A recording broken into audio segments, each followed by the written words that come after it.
This video is a completion of my Quake 1 retrospective previously released in parts. If you've already seen one or both of these videos, then feel free to skip to what you haven't seen, such as the previously unreleased multiplayer section where I talk about Quake's different multiplayer maps and modes. Timestamps have been added to the description for your convenience. If you're new to the channel, then strap in and I hope you enjoy the video. Nearly every game you've ever played or loved was built upon the shoulders of a giant. Not giants plural, mainly just one. id Software. That isn't to suggest there weren't other developers making incredible games at the time. There absolutely were, but the technology to skyrocket gaming to the heights we've seen it reach now was born within the id Software offices. While it's true that Doom is in large part responsible for kickstarting the video game industry into the media Goliath that it currently is, and it's also true that we owe the majority of our genre staples to that game, Doom is the right shoulder upon which so much of the industry stands. And I think everyone knows it. What people seem to talk about less, however, at least in my experience, is the left shoulder of that same giant. Doom's darker, weirder, more socially awkward cousin, as it were. Quake, a game that was equally as, if not more so, pivotal in setting the standard for what the video game industry would go on to become, and somehow seems to receive less credit. But granted, that is anecdotal. Before Quake, the best you could hope for from a shooter was what we now refer to as 2.5D. Since most games at the time were being made with what Doom had done in mind, and since very few people have the rocket science super genius coding know-how of John Carmack, a lot of developers were limited in what they could really develop. We did get some really great games from this era, like Blood, Duke Nukem 3D, Hexen, Shadow Warrior, and Dark Forces, but none of these games were truly 3D. To put it simply, the technology had just not progressed far enough for developers to create shooters in fully 3D worlds yet. We'd seen other developers achieve something close with games like Star Fox, but most developers were still just shy of achieving that fully 3D game world with 100% omnidirectional movement and character autonomy. Which is why id Software was creating a new IP to shatter the ceiling of what a video game was capable of becoming. Quake was 100% true 3D. I'm talking the environments, the assets, the enemy character models, even your weapons, all genuine 3D models. Okay, stop right there. I know you're typing about Battlezone, Tempest, and Descent, all three of which pioneered the art of true 3D years before Quake hit the market, and there's a couple of things to note about that. Being first doesn't mean being best. It's true Quake was not the first game to deliver a 100% true 3D video game experience to the market, but I will tell you right now that it was the first game to master it. The lighting advancements made along with a few technological upgrades allowed Quake to play smoother and faster than any other shooter on the market while looking better and still being true 3D. How did they pull this off exactly? And by they I mean John Carmack. Did he summon up some kind of dark magic or interact with an ancient tome that guided his path? Nope, he did something even harder. He got really good at coding in the 90s. Now you might be thinking, wow, this looks great for a game released in 1996, and well, that's because this is actually the remastered version from Night Dive with hundreds of improvements both graphically and mechanically. Not to mention some extra new content, but we'll get to that later. The original Quake looked more like this. And honestly, even that looks good compared to what it was like trying to run it on ancient hardware through an ugly monitor big enough to hold down a mountain. Be grateful for what you have, kids. Now, Quake is obviously known for its viciously dark atmosphere.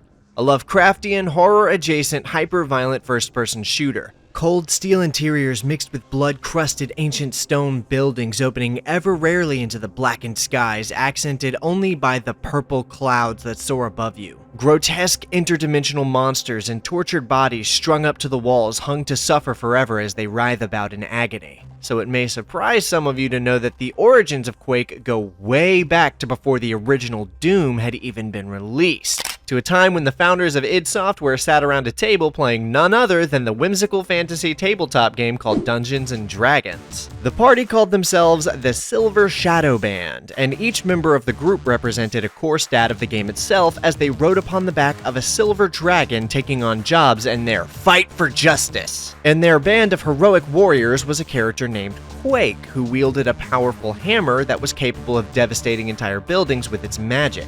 Quake was the character who represented strength in their party, and along with his hammer, he also held a powerful Hellgate cube that could attack their foes with lightning. This campaign ended when id Software co-founder John Romero traded a Demonomicron book to a demon in exchange for a powerful sword called the Daikatana.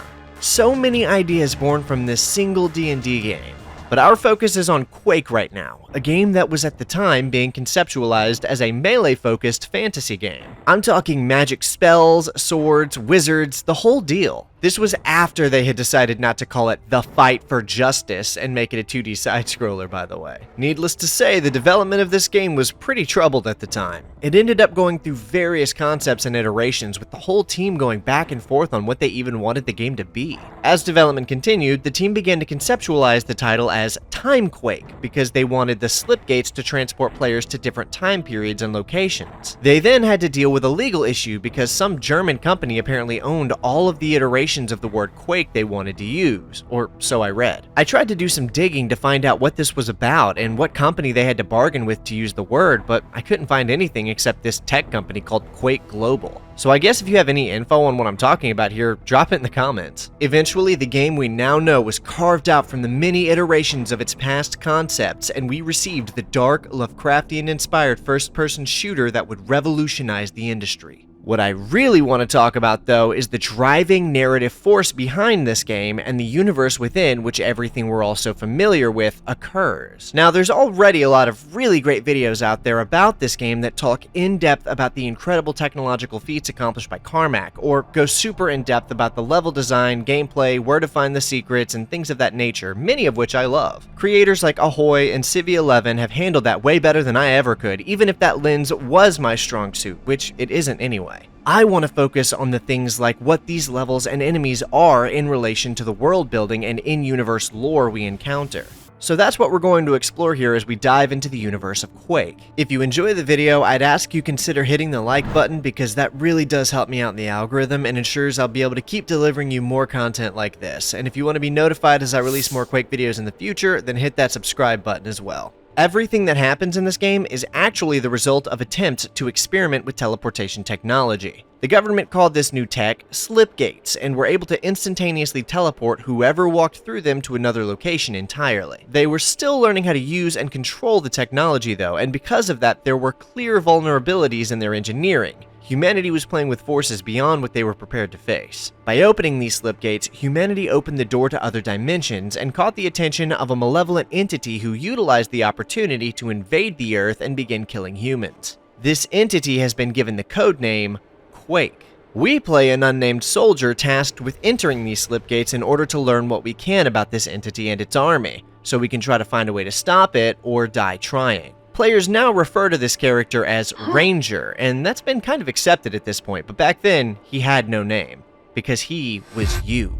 Unlike the previous two id Software games, Quake doesn't lean nearly as much on a science fiction aesthetic, instead choosing to focus on a more fantasy-inspired medieval gothic look through most of its runtime. Although there are still some sci-fi themes and designs throughout the game, most of these were actually last-minute additions. This manifests in the form of dark castles and otherworldly caverns the player must progress through while trying to find a way to stop the interdimensional threat to humanity known as Quake. The game opens with us as the player standing in a small hub area with 3 hallways to choose from. These halls are how the player can select the difficulty for their subsequent playthrough. I chose normal difficulty here, which is what the majority of the footage in this video will be played on, but there will be footage of a few levels I played through on Nightmare as well. The entrance to said Nightmare difficulty is hidden and can be found by exploring this hub area. I won't show you exactly where it's hidden, but I will show you this hint on the screen. After selecting a difficulty path, we're taken to the inside of a human military base, and according to the lore, we are currently under attack from Death Squad sent in by Quake, so we need to be fast in our mission before there's no Earth left to save. This is the second part of the same hub area, and shows us 4 potential paths to take, each leading to a separate slipgate. The first slipgate we approach is called the Dimension of the Doomed, and the game tells us that in this episode, the mystical past comes alive. That's the slipgate there, and so we enter.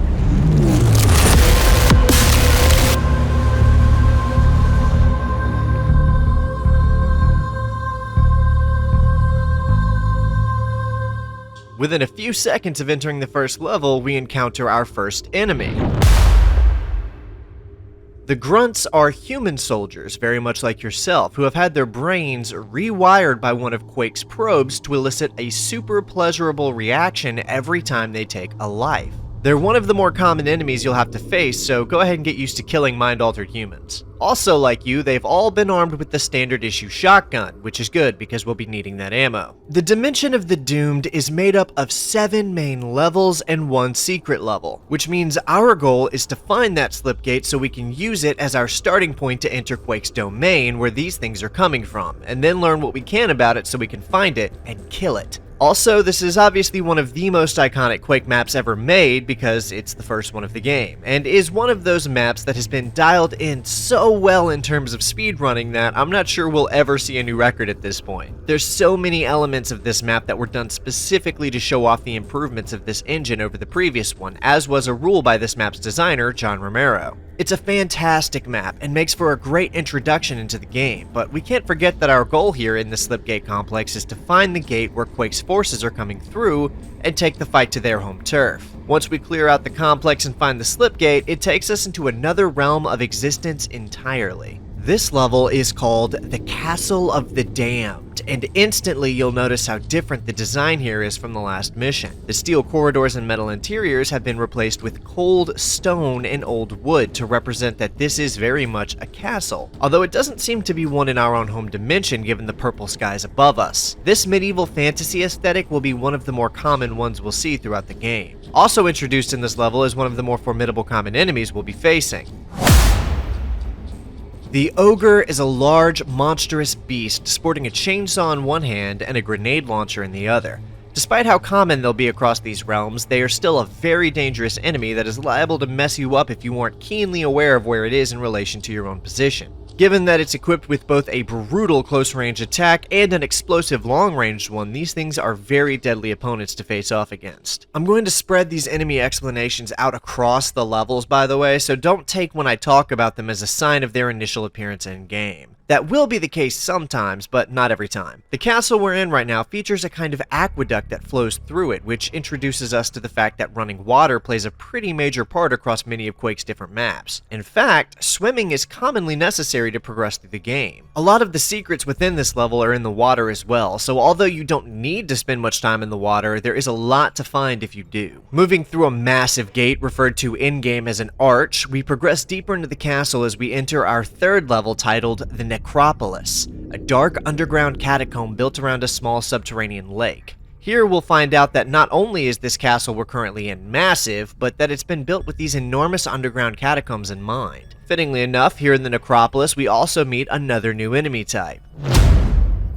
I mean, you already know what this is. It's an undead corpse forced to live on in agony with no release in sight. And that's for real too, because you can't really kill these things. If you fill them full of bullets or nails, they'll just lie there for a minute and then agonizingly peel themselves back up to pursue you. The only way to truly be rid of these vile abominations of nature itself is to destroy the corpse in such a fashion that there's nothing left to pick itself back up again. I.e., you have to literally blow them into pieces with a rocket, grenade, or some form of explosion. I wonder if they're still alive after doing this and they just suffer in forever torment as a chunk of flesh, or if by blowing them into physical pieces offers some kind of spiritual peace. When you're playing through these levels, it can be easy to see them as just an assortment of maps to play, but when you really look at it, you can see the intention of the map designers like Romero, McGee, Peterson, and Willits to create a clear flow with how these maps connect. Like how the Necropolis connects so seamlessly to the next map called the Grisly Grotto. Of course, there's a clear loading screen in between each mission, but we can still feel the air of the very same castle we found ourselves in after entering the Slipgate, and the sheer size of this castle is mesmerizing. At least I think it's all still the same castle. I'd actually genuinely love to see someone map out the full structure starting with the Castle of the Damned and connect all of these levels in a one-to-one way where we can just play straight through the whole episode with no loading screens. That would be so cool. If someone ever does that, please DM me. I would love to play that. As the name suggests, this map hosts a large grotto taking us even deeper into the underground caverns. This level also features one of the deepest lakes in the game, where we have to use the swimming mechanic quite a bit, which is fun. One thing about these underground sections is that most of these levels move us in and out of interior environments, so we never feel like we're super deep underground, but more like this castle has been built into the side of a mountain, and so had to carve itself through a lot of rock to exist. This is also the first level in the game where we can access a secret level. Completing the mission normally will take you to the next map, of course, but if you press some buttons and open up a hidden passageway beneath the lake, you can access a hidden map called Ziggurat Vertigo. Falling into this underground basement area of the castle, we can immediately see how different gravity feels here. Each time we jump, it's like we're floating, and this allows us to access very high up areas with relative ease. This is actually super ambitious mechanically, and I'm pretty sure marks the first instance of this low gravity gameplay in an FPS game. Although to be fair, it's probably just the same as the swimming mechanic but without the water. We're locked in a series of rooms built around this apparent ziggurat, and with the gravity being so low, it adds an entire new element to how fighting feels here. Finding this secret level gives you an early glimpse at some enemies you wouldn't normally have encountered yet, but we'll get to them later. If things seem a little bit different here design-wise than the other maps we've looked at, well, there's a reason for that. Map design duties for Quake were split up between 4 different developers, each with their own unique style and sensibilities. This map is one of 2 in the first episode designed by American McGee.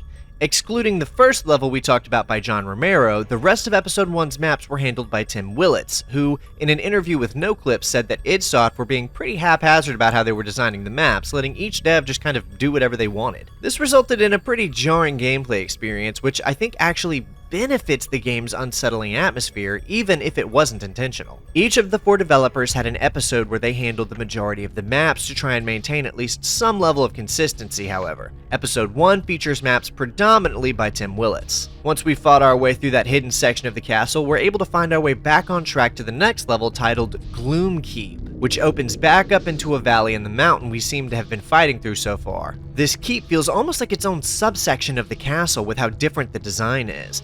Like it's clearly either connected to, or at the very least very near the main castle we've been in, but judging from the door we just exited, this seems to be a separate building altogether. The number of environmental hazards and traps here is insane as well, with massive moving spikes that can impale you, stationary perpetually firing nail guns hidden in the walls, and all kinds of similarly brutal contraptions. I think these traps might harken back to when Quake was intended to have an Aztec aesthetic before the game shifted directions. Now's a good time to talk about another one of the enemies you'll find here as well. The knights are exactly what they sound like. Wicked men coated in medieval armor wielding a long sword with a propensity for taking your life. They're not all that dangerous due to their sword relegating them exclusively to close-range combat, but if they get the drop on you or outnumber you, they can become a serious problem very fast. Also, I love how this Quake logo is casted onto the ground like a shadow. Very cool. This is easily one of the more confusing Episode 1 levels to get through, I feel like, due to how it's designed. Even after having played it multiple times before this, I still kind of struggled with finding my way through it. In the bottom of this keep, we locate a portal which, when we go through it, takes us to the next level called the Door to Chthon. This is another relatively confusing level to reckon with, because it plays with portals and lighting in a way that can be very jarring to first-time players. The way this level is laid out makes it reliant on learning the various moving parts of the map, like this massive crusher wall. There's also more than a few switches we have to press in order to access new segments of the map, and some of them require being pressed more than once. I do love this though, it feels so deadly, like you're battling through a house of traps. It's actually a great map, and the point of it all is to locate the rune keys so that we can enter through this door, which is the aforementioned Door to Chthon. Again, it feels quite a bit different from a lot of the other maps so far because this is the second American McGee map in Episode 1. Although I do think it blends with the Tim Willits maps that come before it well enough to seem like the jarring nature was on purpose. I actually found it to be one of the more memorable levels overall because of the dynamic elements like hidden walls and ceilings that open to reveal enemies and whatnot. With the needed rune keys collected, we're able to access the door and proceed to the final level of Episode 1, the House of Chthon. It's kind of like a boss battle, but also kind of not. And in case you couldn't tell, that giant angry lava monster is Chthon. Traditional weaponry can't actually damage him, so don't waste your ammo. What you have to do is strafe around the room and flip a series of switches to activate these lightning conductors, and then the blast from that is what hurts him. Chthon really is just a giant lava monster who has been named ruler of this dimension of the doomed we've been in, and I assume owner of the castle we've spent this whole time ransacking. There isn't much to know about him except that according to later lore, we don't kill him here despite what the game tells us, but rather we just defeat him to the point where he is exiled to a different domain and replaced with a different entity. With Chthon defeated, we see our first congratulations message. These little messages are really the only way the game actively tries to communicate a story to the player within the game itself, and you only get 5 of them in the base game. After fighting your way through the dimension of the doomed and overcoming Chthon, our character finds the first of 4 runes. The Rune of Earth Magic. These runes are pretty much our primary plot MacGuffin, and the whole story is centered around locating all 4 of these runes before we can find and confront the vicious monster codenamed by Earth as Quake. So something of note here is that this is the last thing shareware players would have seen back in the 90s and early 2000s. For those of you who don't know, the way id Software made a lot of its money wasn't by selling their games outright, but by releasing the first portion of their game for free to players to try out, and restricting the rest behind a paywall. It'd be fair to call it a demo, but the term they used for it back then was shareware. So players would download the first episode of Quake for free, and that's what would hook them into buying the rest to see what they were missing. So for some players, this may have been where they jumped off if they were unwilling to spend the money for the rest of the game, but for others, this was just the start of their adventure. To those that were invested enough in the experience now to pursue the rest, they would find their way back to the World Selection Hub where the slipgate to the Dimension of the Doom had been locked off, ushering them to press on into the next episode titled The Realm of Black Magic. Thank you for watching this far, and we're about to get into the next episode of Quake, but before we do, I wanted to quickly tell you that I've put up a brand new t-shirt for sale designed by me to celebrate Quake in an original, authentic, and stylish way. So if you've been on the lookout for some cool Quake-inspired merch, now's your chance to comp something made by a genuine fan of the franchise. Also, I've released my own cover of the Quake theme originally performed by 9 Inch Nails, produced entirely by me, which you've heard a snippet of in this video already and will hear a bit more of throughout. It's available on pretty much all streaming services, so go throw that on your gym or driving playlist. All of this was made in celebration of what I think is one of the greatest video games of all time, and so I wanted to throw every single skill I had into making a celebratory event out of this video, both for myself and the community. So thanks so much for all of your support, and links to both of these are in the description below. Now let's get back to the video.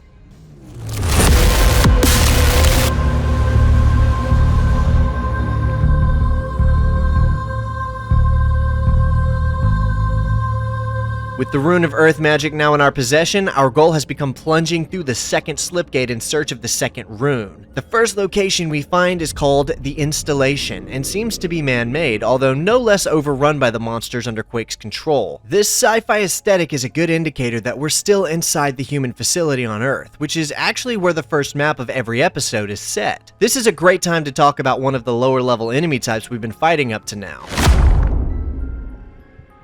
Rottweilers are dogs that were being kept by the human military here, and much like the grunts we've been fighting up to now, they too have fallen under Quake's control. Unfortunately, there is no way to undo this process in humans or animals, as the probe's alteration permanently affects the brain of the creature it rewires, leaving execution as the only remaining viable option. I actually love the sci-fi levels in Quake. They're very uncommon since so much of the game is spent in the dark fantasy realms of the other dimensions, but something about these brief stints spent in our own realm feels like such a great way to ground the player before sending them into the abyss. This area clearly isn't in Quake's dark domain, but it does possess the slipgate we need to take us into the vicinity of the second rune. I have this speculative theory as to why we're always coming out so close to where the runes are when we travel through these slipgates. It's just my own theory, but hear me out. What if the exit locations of these slipgates are not random or coincidental? I suspect their destination drops the interloper out near the energetic presence of the rune due to a frequency familiarity between the portal and the rune itself. Either way, once we're through that slipgate, then it's just a matter of tracking down the rune. We have now entered the Ogre Citadel. a large chapel-like and ornate building which seems to have once been home to a far more hopeful purpose before now being overrun by these loathsome creatures. Either that, or these ugly beasts have a great taste for architecture. As the name suggests, you'll be fighting through a lot of ogres on this map, but there's no shortage of other enemies either. There's a lot of water running through the citadel, but this river seems to remain a theme throughout this episode, and at times it almost feels like we're following it through the chaotic assortment of locations. These maps all feature a great deal of verticality too, but that was one of Quake's big bragging points over its competition at the time. Episode 2 ends up feeling more consistent in its design than Episode 1 did, since every map here was handled by John Romero except for the secret level. This means that every map's design and intention had a smoother progression between them since they were all designed by the same developer. This is true of Episode 4 too, but we'll get to that. This citadel is only the first building in this collection of horrid structures though. Pushing through to the other side, we find a gate that takes us to the next area. The Crypt of Decay. This map in particular is actually very important for a few reasons, the first of which is that it is home to the Well of Wishes, a small secret where we can find the iconic id Software Dopefish. The second reason this level is important is that it holds the portal to the second secret level of the game, which we'll get to. The most important fact about this level is that earlier on in development, it was supposed to house an Old One. For those of you who don't know, the concept of the Great Old Ones are ancient cosmic entities from the mythos of H.P. Lovecraft. In the context of this game, Old Ones serve a similar purpose and do directly lift terms and names from Lovecraft's mythos, but change a few things up here and there. In the case of this map, the Old One that was to be held captive here would have been called Shantak. Now, Shantak is a Lovecraftian name, but in that mythos, it refers to a dragon-like beast. According to what we know about early drafts of Quake's story, there were intended to be multiple Old Ones encountered throughout the game, rather than the one we do end up fighting. Shantak, the Old One, would have been restrained here, attached to a matrix that siphoned him of his power to generate an energy field for protecting an ICBM launch site. This is also the map that introduces us to the... Although these guys might look a lot like the regular knights, the addition of the word death in their title is well earned. They're stronger, faster, and more resilient than the average knight is, and from this point on, we'll be seeing a lot more of them. Also, unlike the regular knights, these guys aren't just bringing a sword to a gunfight, since they also have a ranged attack where they throw a bunch of fireballs at you, making them as deadly at a distance as they are up close. Let's lead this into the secret level of Episode 2 called the Under-Earth. This level is admittedly quite a bit less novel than the first secret level, but it's still pretty interesting, although it's hard to tell where this area might be located in relation to the other structures of this episode. As you can probably guess, this is the one level in Episode 2 that was not done by Romero, and was handled instead by Tim Willits. Although none of that is to say it's a bad map, I think it's actually great. Much like the main missions surrounding it, this one features the same water-based design flowing through it, and even has us running around in these pipe-like tunnels, not to mention the amount of Death Knights running around here. It's almost like we're in the sewer system for the castle or something, although that feeling only amplifies the deeper into this realm we go. Once we're able to exit this area, we're teleported straight to the next area called the Ebon Fortress. This place is just grotesque. Surrounding the fortress itself is a large moat filled with a repulsive brown-colored water guaranteed to give multiple infections to the various wounds our faithful hero has no doubt incurred so far. It's a pretty big level too, and once we get into the fortress, we can see how massive even some of the interiors are. And the platforming from here on out is only going to become more convoluted as we need to hit switches and perform obtuse actions to unveil our path forward. The slow scale creep of these map sizes is really something of notable praise too. It really does feel like every map seems to be getting bigger and more complex the further we go. This map is actually notorious for being one of the earlier levels where players began getting lost while trying to find their way to the exit too. On the other side of the Ebon Fortress itself lies our penultimate structure of the episode, the Wizard's Manse. This is developer John Romero's favorite map, and I do think it's one of the more memorable ones in the game. There's a lot of weird twisty architecture, and according to the game, it all used to be home to a so-called swamp wizard who practiced his black magic here. We must be closing in on that rune as things are getting much more intense. Judging from the size and quality of the mansion itself, this wizard was either very powerful or very rich. It's loaded with some massive rooms, many of which are sporting stained glass windows with very sophisticated designs. It's also the map that introduces the Thunderbolt to the player, which is the game's strongest weapon. I'll talk about all the weapons later, but this is the first map where we can get the best one. I think one of the most memorable aspects of the mansion is this travel system that traps the player while pulling them underwater and shutting the door behind them. This was done intentionally to scare the player as they lose health in the process, but there are health pickups planted to restore what the player loses along the route. It's an iconic section of the map for sure. Once we finally make it through the Wicked Mansion, we find ourselves in the dismal Oubliette. Man, the names of these maps are so stellar. id Software was offering up a kind of unique fantasy world here that I've yet to see another developer come close to rivaling. For those who don't know, an oubliette refers to a deep basement area or room beneath a castle or dungeon where said castle drains into. Typically, oubliettes are only accessible via a hatch in the bottom room that would lead down there, and it's thought by many that people would drop prisoners down the hatch to wither and eventually die slowly. This idea is supported by the fact that the name oubliette comes from the French word oublier, which means to forget. The putrid hue of the brown water surrounds us as we kill our way through the cold cavern made of stone in pursuit of our goal. The level itself is sectioned off into multiple sections for us to access as we ascend through the area. We can find an observable change in the look of the environment as we pass through into a cleaner section of castle, having escaped the dungeon. Although it might be cleaner, it's still crawling with enemies for us to kill. This area features a big bridge that breaks off into multiple areas for us to clear before eventually reaching an elevator that takes us down to the end of this structure where we face off against a...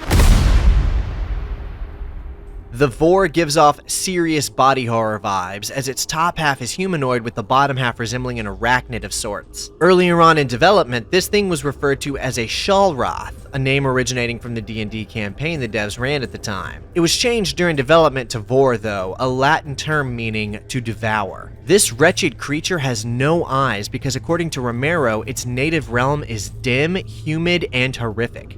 And that's a quote, actually. The most dangerous thing about Vors is their explosive projectile that tracks the player like a heat-seeking missile. These things can be lethal, but are also relatively slow, which means you can avoid them if you practice at it. Once the Vor is dead, we grab the rune of black magic we came here for and jump through the Slipgate back to the Slipgate complex. The end episode text then tells us that the rune spoke to our player character and told him the name of the old one who has been responsible for all of this chaos. The entity codenamed Quake, the Hell Mother we've been hunting, Shub-Nigrath.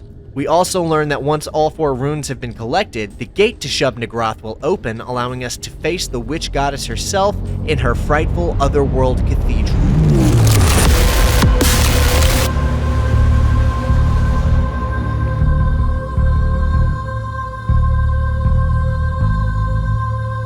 Things are about to change.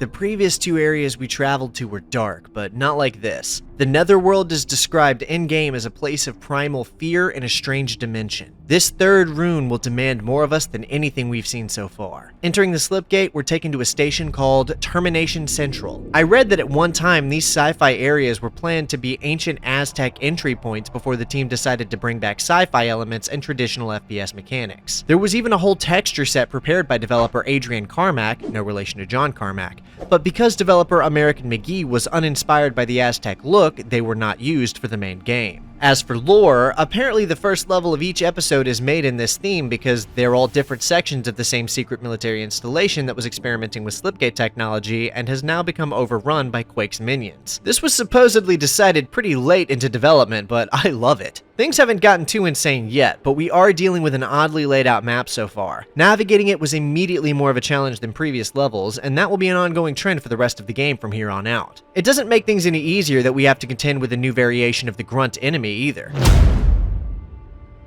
Much like the Grunt, these enforcers are also human soldiers who, before being permanently altered by the mind parasites of Shub-Nigrath, were serving the same side as us. They even speak English and can yell out voice lines at you. Although it is apparently not clear who actually voiced the character, since Romero believed it was either himself or developer American McGee, but there is a chance that the Enforcer was voiced by Trent Reznor, Charlie Clouser, or Chris Vrenna. These guys have more health and are beefier than the average Grunt, and come equipped with a biosuit and a laser rifle, which sadly you can't use yourself in the game, but I guess we do get a Thunderbolt lightning gun which shares an ammunition type with said laser gun. The whole map feels gloomy, and the flickering lights across the area lend to the horror-like atmosphere of what we're fighting against here. This will also only get worse as we press on. Finding the Slipgate at the end of the facility takes us straight into the Netherworld to a place called the Vaults of Zen. Right away we can see things are very different here. Large stone engravings of demonic faces have been carved into the walls as white crosses adorn the corners of the area. Most of the walls across the level are accented with skulls and imagery to evoke a sense of death and despair. Something I did find odd in the map is a large portrait depicting the crucifixion of Christ on the wall. This is the only time we see this in the base game. When paired with the crosses, we could almost assume this was once a Catholic cathedral or something, but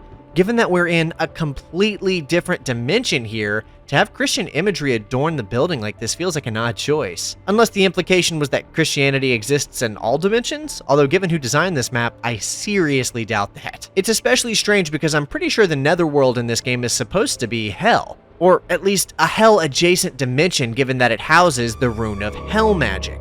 Which is also strange because the Vaults of Zen are an otherworldly location from H.P. Lovecraft's Dreamland cycle. We see similar imagery in other levels throughout this specific episode, but I'm not super sure what the team was going for here. I do know that both this map in particular and the majority of the maps in episode 3 were handled by American McGee, who is well known for his edgy content, so I'm positive that this wasn't ever that deep, and they weren't super concerned about the lore implications of any of this. I'm gonna have a section specifically talking about the religious iconography of Quake later in the video to talk more about all of this if you're interested in that sort of thing. For now, we push through the Vaults of Zen and into the next map called the Tomb of Terror. I think for a lot of people, the Netherworld episode is what they think of when they remember Quake, because it's so gloomy and so much of it is spent in darkness that I almost felt myself going into a haze while playing through it. It was a very odd sensation. This level in particular is filled with deadly traps and no shortage of lava, as if to remind the player that one wrong step will send them to a fiery demise. All of these traps lend themselves very well to the sinister feeling that everything in this dimension wants to kill you as well. There's this underlying sense of perpetual anxiety while going through these missions that really permeates the longer you play. This is also a great level for me to talk about one of the game's more common enemies you'll be seeing.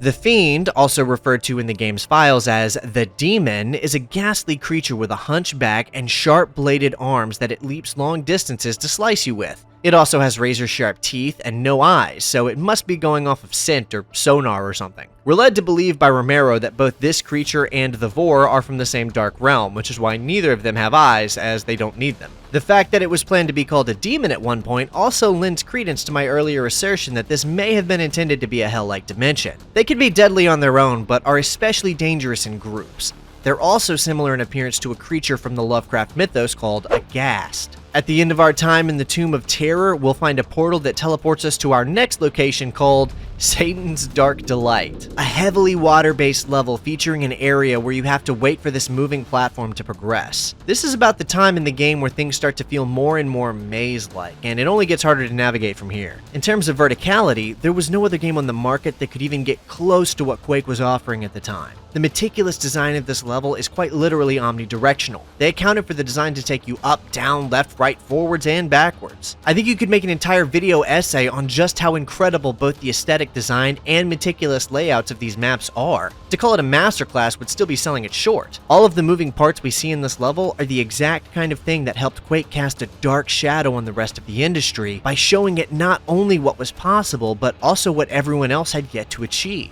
But to be fair, no one else had John Carmack's super genius mega brain coding groundbreaking engines and knocking down office walls so we could watch and make sure that people were working and not slacking off. Apparently that's a real thing that actually happened, by the way. Another interesting thing about this map is that it features a hidden entrance that can take you to another secret level via a wind tunnel. We haven't gotten to those yet, but just remember I brought it up. That portal takes us to a hidden place called the Haunted Halls. Visually, it looks very similar to the last few levels, and this is because of how Quake utilized something called level themes. I'll talk about that later. The whole map is made up of heavy stone architecture, which features entire aqueducts of straight-up lava running through it. This map is probably most known, however, for its usage in Deathmatch, having favored one team so heavily over the other that the community renamed the map something I can't say on YouTube. If you know, you know. While we're fighting through these halls, let's talk about the These revolting creatures are floating monsters with a seemingly reptilian skin texture that are able to spit toxic glops of bile at you to inflict damage. I think they bite you if they get too close as well. Before being called scrags, we can see in the game's code that they were originally going to be referred to as wizards, and before that, dukes of Sheol. The word Sheol comes from the Hebrew and can be found in the Hebrew Bible. The exact meaning of the word has been a point of contention for thousands of years in theologian circles, but depending on who is using the word, it may be referring to an afterlife underworld that isn't like heaven or hell, but more like a purgatory place for the dead to travel to. Other interpretations suggest it simply means death itself, and could be translated to mean grave. I don't think I'm alone in saying that Scrag was probably the better name for it, though. Once we fight our way out of these haunted halls, we're able to complete the hidden level and move on to the next mission in line, a place called the Wind Tunnels. From both a technological and mechanical standpoint, this level was an unprecedented wonder. I mean, real physics built into the game's engine that were so powerful they could handle throwing you around the map via these massive pipes. I'm pretty sure nothing even close to this had been done before Quake hit the market, and it's just incredible. It's no wonder Carmack went on to become a rocket scientist. It also sucks. At least it does for me in practice of the gameplay. I've played through the original 4 episodes of Quake several times in my life, and every single time I get to this point in the game, I just feel a wave of exhaustion overtake me. I'm not even really sure why, because it's not a bad map and it doesn't even take that long to complete. But something about the massive open areas mixed with the maze-like quality of remembering where each wind tunnel takes you is just exhausting to me for some reason. I'm sure lots of people love this map, and it is a spectacle for a game released in 1996, but this is easily one of my least favorite maps to play. Fortunately, this is the penultimate level before we reach the conclusion of this episode after entering into the Chambers of Torment. This level is insane. First off, it's probably the grandest map of the game so far in terms of scale. Whereas every other map in the game is handled by a single map designer, this one was co-created by both American McGee and Tim Willits. It's also one of the hardest, in my opinion. It's a great mix of weaving the player in between claustrophobic corridors and wide open spaces. And there's quite a few enemies to deal with on this map too. It's honestly so fun. Something I haven't talked about yet that I should bring up here is that a lot of these maps require that classic video game trope of finding keys to unlock doors for your progression. Not all maps need this, but most of them do, this one included. So a lot of your playtime here will be trying to navigate your way to the various keys so you can access more parts of the map. There's just something about the blood-soaked edginess of this nightmarish gothic-inspired fantasy aesthetic that I adore. We really can't seem to get this from modern video games. I mean, sure, the modern Doom games are trying to keep it alive, but even then it's not quite the same as this kind of horror-adjacent tone that Quake was chasing here. I also think this might be my favorite map of the entire game. It's a strong contender for sure. Once we clear out every monster in our path, we're finally able to grab the Rune of Hell magic and jump back through the slipgate to take us home. The game gives us another message to provide additional narrative context to our mission, telling us that the rune forces knowledge into our character's mind. The full nature of this threat has become more apparent to us, and despite the agony our hero has endured thus far, he steels himself for more as we have one final rune to acquire before we can face the old one who threatens the whole of humanity. Returning to our base on Earth, we see that once again the slipgate we recently entered has been locked, and the entrance to the Netherworld has been closed off for good. This leaves us with one last slipgate to venture through and into the darkest dimension yet. Our worst nightmares come true. We drop through into what looks like a flooded basement, only to find the water leads us into an ancient stone building. The barred entrance to the slipgate opens for us as we enter into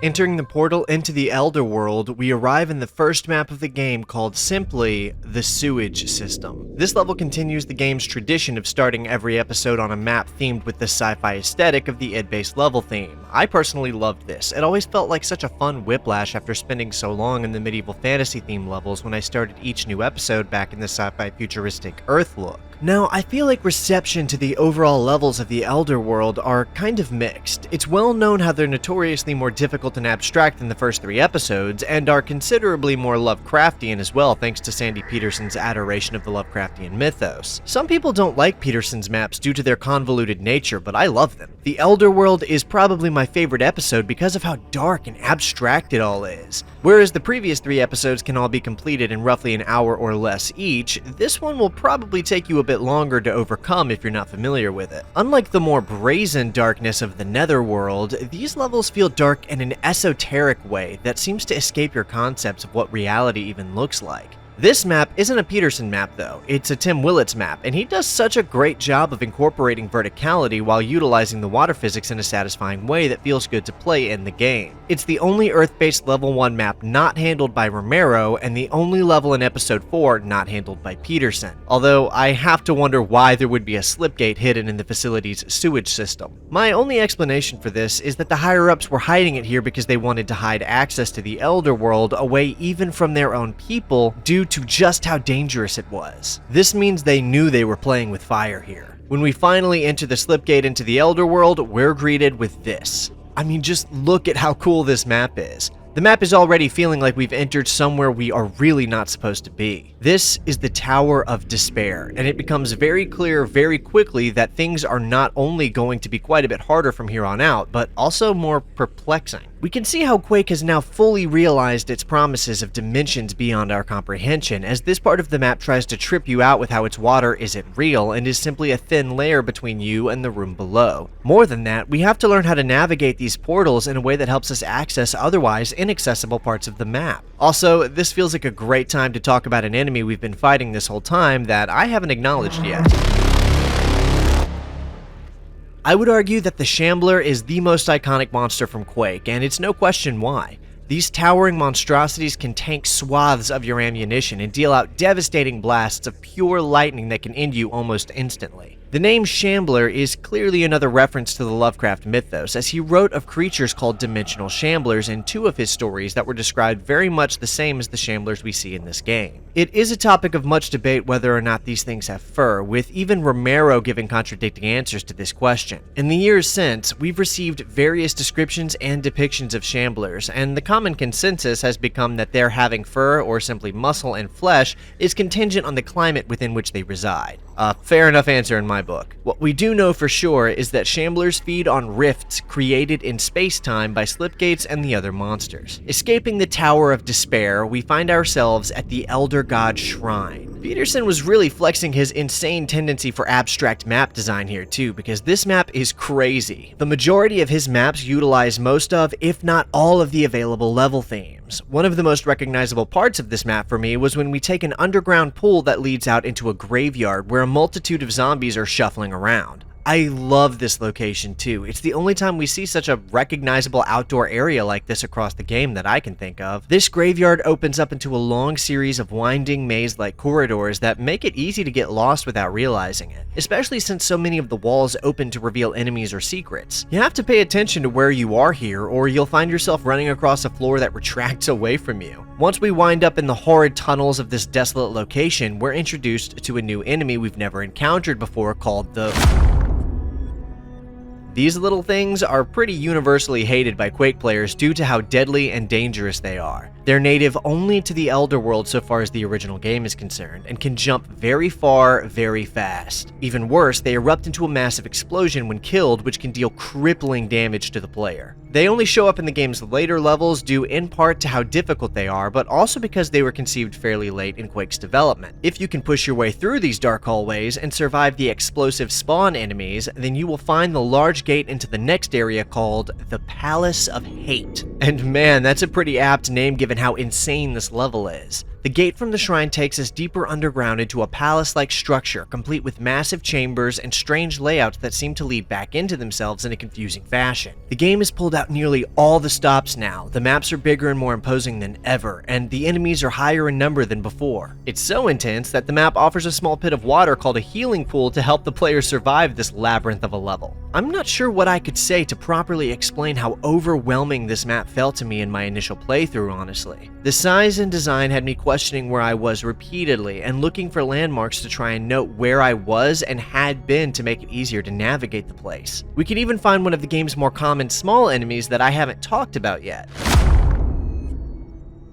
Seemingly modeled after a piranha and even referred to as such in the leaked Beta 3 build of the game, the rotfish aren't actually all that dangerous given their size. They're relatively easy to kill and can only be found in the water of certain maps. Still, their addition adds a refreshing dynamic to the game's progression by making even the water itself a place of potential danger. Once we finally overcome these hostile environments within the Palace of Hate, we find the door to the next area of the Elderworld, a place called Hell's Atrium. Like I said before, pretty much all of these maps have been from Sandy Petersen so far, and I actually think that was the best decision the team could have made. While episodes 1 and 3 were a bit more of a mix of the other designers, relegating this final episode almost entirely to one designer allows the labyrinthian and abstract nature of each map to feel intentional, as though they're all within the same realm. I recognize why the Elderworld episode might not be everyone's favorite, but it most assuredly is mine. Hell's Atrium in particular manages to feel like such a gargantuan map, even though it's not any bigger than some of the others we've seen, just because its layout seems to draw you out and makes it hard to find familiar footing. This centerpiece that spans out into other parts of the map is recognizable, but despite how it may appear, this is not in the middle of the map. Although I do have to say this map doesn't feel nearly as difficult to navigate for me as the Palace of Hate was. The way all of these final levels integrate multiple different level themes makes it all feel even more disjointed in such a fun way.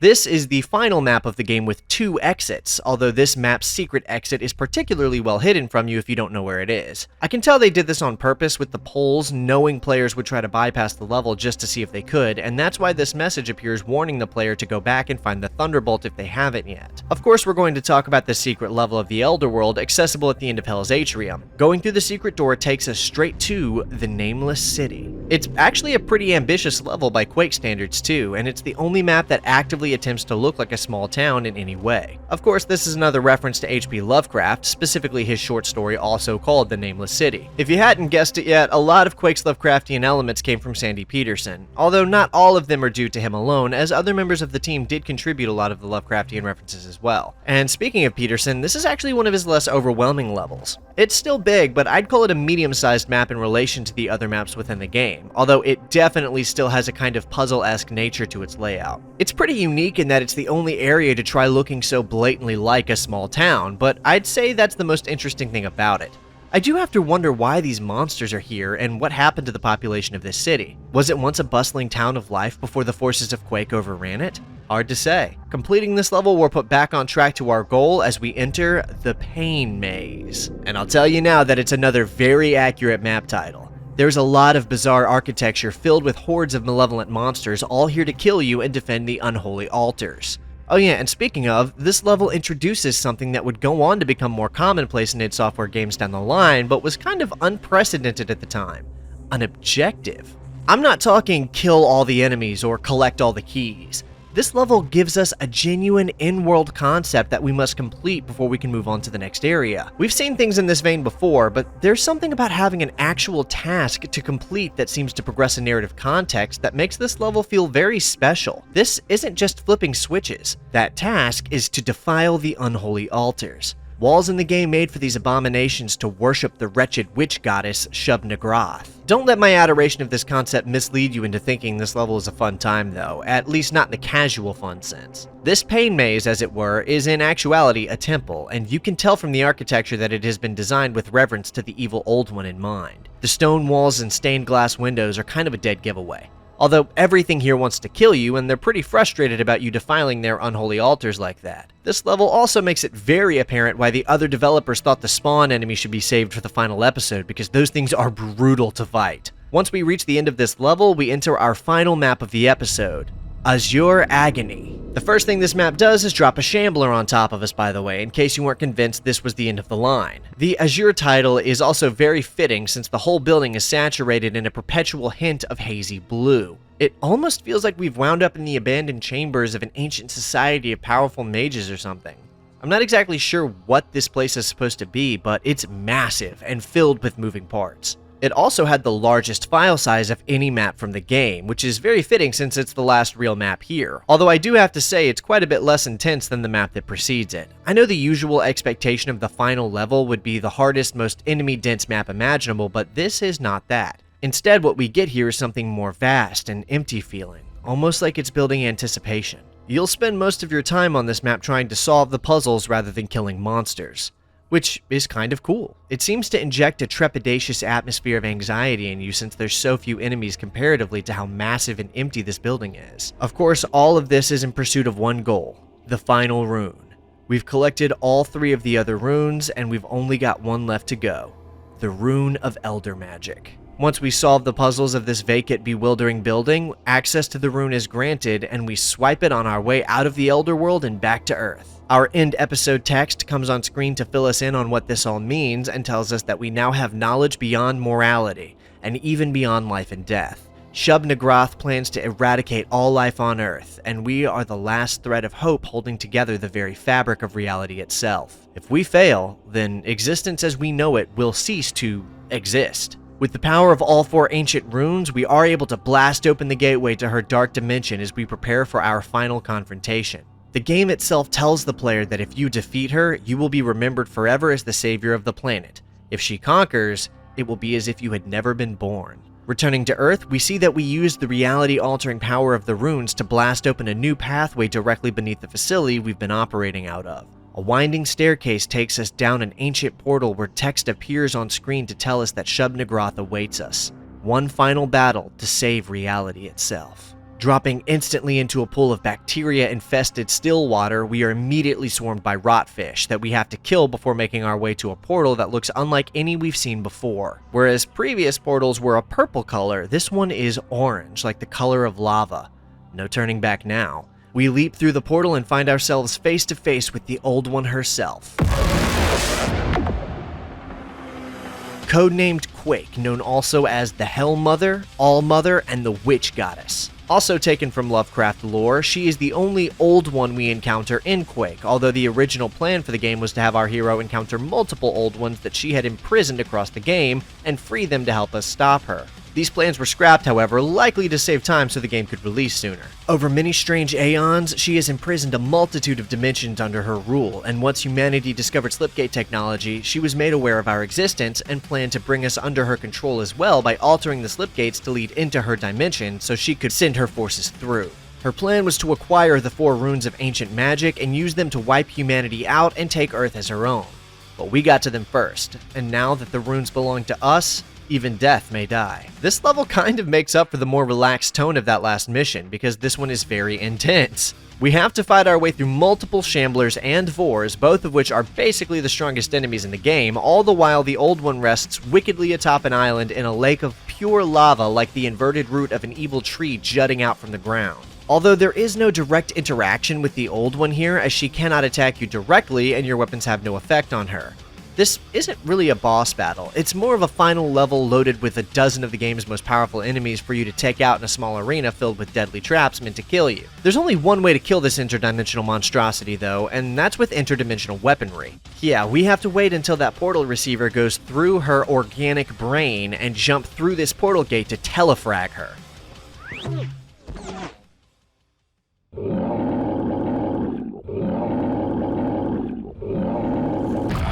Awesome. With Shub-Nigroth defeated, we receive our final congratulatory message and our first look at our protagonist from an outside perspective as he stands by the corpse of the Old One herself. And that's all 4 episodes of Quake, one of the most iconic and important video games ever released to the public market. It's not the longest game either. I think on normal difficulty you can realistically beat the whole thing in around 5 hours without even really trying, but it's still such a brilliantly fun time every time. If you're the type to be into completionism, then each level is stuffed with secrets and enemies for players who love chasing that 100% completion metric. And don't even get me started on speedrunning. Unless you're a pros pro, then you're gonna have a hard time beating any of the already established speedrun records for this game. Although I do love watching Quake speedrunners. It's a game almost built for speedrunning, and a lot of fun to watch pros take runs at it. Quake is a total powerhouse title, and on top of the enormous impact it had on gaming, it also marked the end of the original idSoftware team as many core members departed soon after Quake released. Apparently, the development cycle was extremely intense, and various members have since stated that there were a lot of internal conflicts and a lack of clear leadership. It's kind of a wonder how the game ended up so good in light of how much turmoil it went through to get made. It's also a little bit sad too, because although I love the game we got, I think most of the team members felt it to be kind of a shadow of their intended product, but in different ways. The Quake John Romero had imagined and actually wanted to make did not look like this at all. He even stated in an interview later that despite his game Daikatana not being a success, that it was closer to the game he had wanted Quake to be, and that he had a lot more fun working on that one than he did on Quake. And of course, the series would shift direction so radically after so much of the original team departed that this game would become a one-off oddity in a way, but somehow, I still feel like the game we got here was everything that it needed to be. Now obviously I do love Quake, and I've had such a blast playing through it and researching it for this video, but I felt like I could use the input of another creator on this one, so I reached out to GmanLives and asked him to lend me his FPS expertise for this one to tell us a little bit about what makes Quake so special. Quake for me is really one of those rare games where I can distinctly remember where and when I was when I first discovered it. It was at the local shopping mall that we used to go to when I was a kid, and they had this gaming store right up the front there that had a CRT monitor in the front window that was always showing off footage of some kind of random PC game. One of those days, it happened to be Quake, showing off that early demo where you get the grenade launcher and then jib that little group of zombies. And that there is how I first saw Quake in action, and actually too how I even learned it existed. Not even really kind of knowing at that point either that it was made by the same people who'd made Doom. I remember too that, a lot like Doom before it, shareware copies of this thing were everywhere. And I ended up becoming good mates with a kid at school who was also playing it at the same time. And much like Doom, it really just was one of those watershed moments for the industry, where people who weren't really into gaming or didn't even know what the whole thing was about could look at something like Quake and be genuinely impressed and interested. And alongside other games that year like Resident Evil, Duke Nukem 3D and Diablo, it was really kind of showing the leaps and strides that this medium was making. My fondest memory is always going to be playing it alongside my dad, with it always starting off with the two of us taking turns at each level, before he'd eventually go off to do dad stuff I guess, leaving me to play by myself for hours on end. And even nowadays, when I go back to replay through this thing, especially that first episode, really feels like I'm putting on an old comfy pair of jeans or an old pair of sneakers. The fact we're still getting shooters today that are heavily influenced by it, I mean, it's just a bit of a testament to how good of a game this thing was, and why it's definitely earned its place amongst those ranks of the best. Shout out to GmanLives for dropping in on this one. I've been a huge fan of his content for a while now and was hyped at the prospect of working with him on this. Thanks man, always a pleasure. Now there's a few things I wanted to talk about before we wrap up here, and one of those things I actually mentioned a few times already while we went through the levels. The level theming. Each of the levels in Quake is made up of textures and assets from one of Quake's various pre-made level themes. These themes are as follows. idBase, the grungy sci-fi look we see in the earlier levels of each episode. Wizard, the more fantasy-inspired environments like castles and ancient ruins. Runic, the darker dungeon-like textures made up of old stone and metal surfaces. Terracotta, the more clay-based environments such as bricks and also including spikes and some crates. And Elderworld, which has a lot of the decaying wood and brown monolithic ruins we see throughout the game. There was an ancient Aztec-inspired level theme that I touched on earlier called Maya, but like I said before, it was not utilized in the main game due to a conflict of vision. Although some levels restrict themselves to using only one of these themes, a lot of them combine the level themes to make certain levels feel grander and more varied throughout. It's just such an interesting way to go about designing the look of your levels that I had to bring it up here. Something else I wanted to talk about here is Quake's dabbling in religious themes and iconography in some of its levels. I'm a bit of a nerd about this stuff, so if you don't really care about it, feel free to skip it in the timestamps. Playing as someone who loves to get invested into new worlds and learn how the lore and universe works within the confines of the author's intent, Quake can be a little bit difficult to come to grips with because of its disjointed nature. It's very clearly a deeply Lovecraftian-inspired world with creatures, concepts, and even its main villain ripped straight from the pages of Lovecraft's own works. However, there are also references to things from the Abrahamic religions, predominantly Christianity. We see a single depiction of the crucifixion of Christ in one level, and more than a few levels with cross imagery adorning the walls.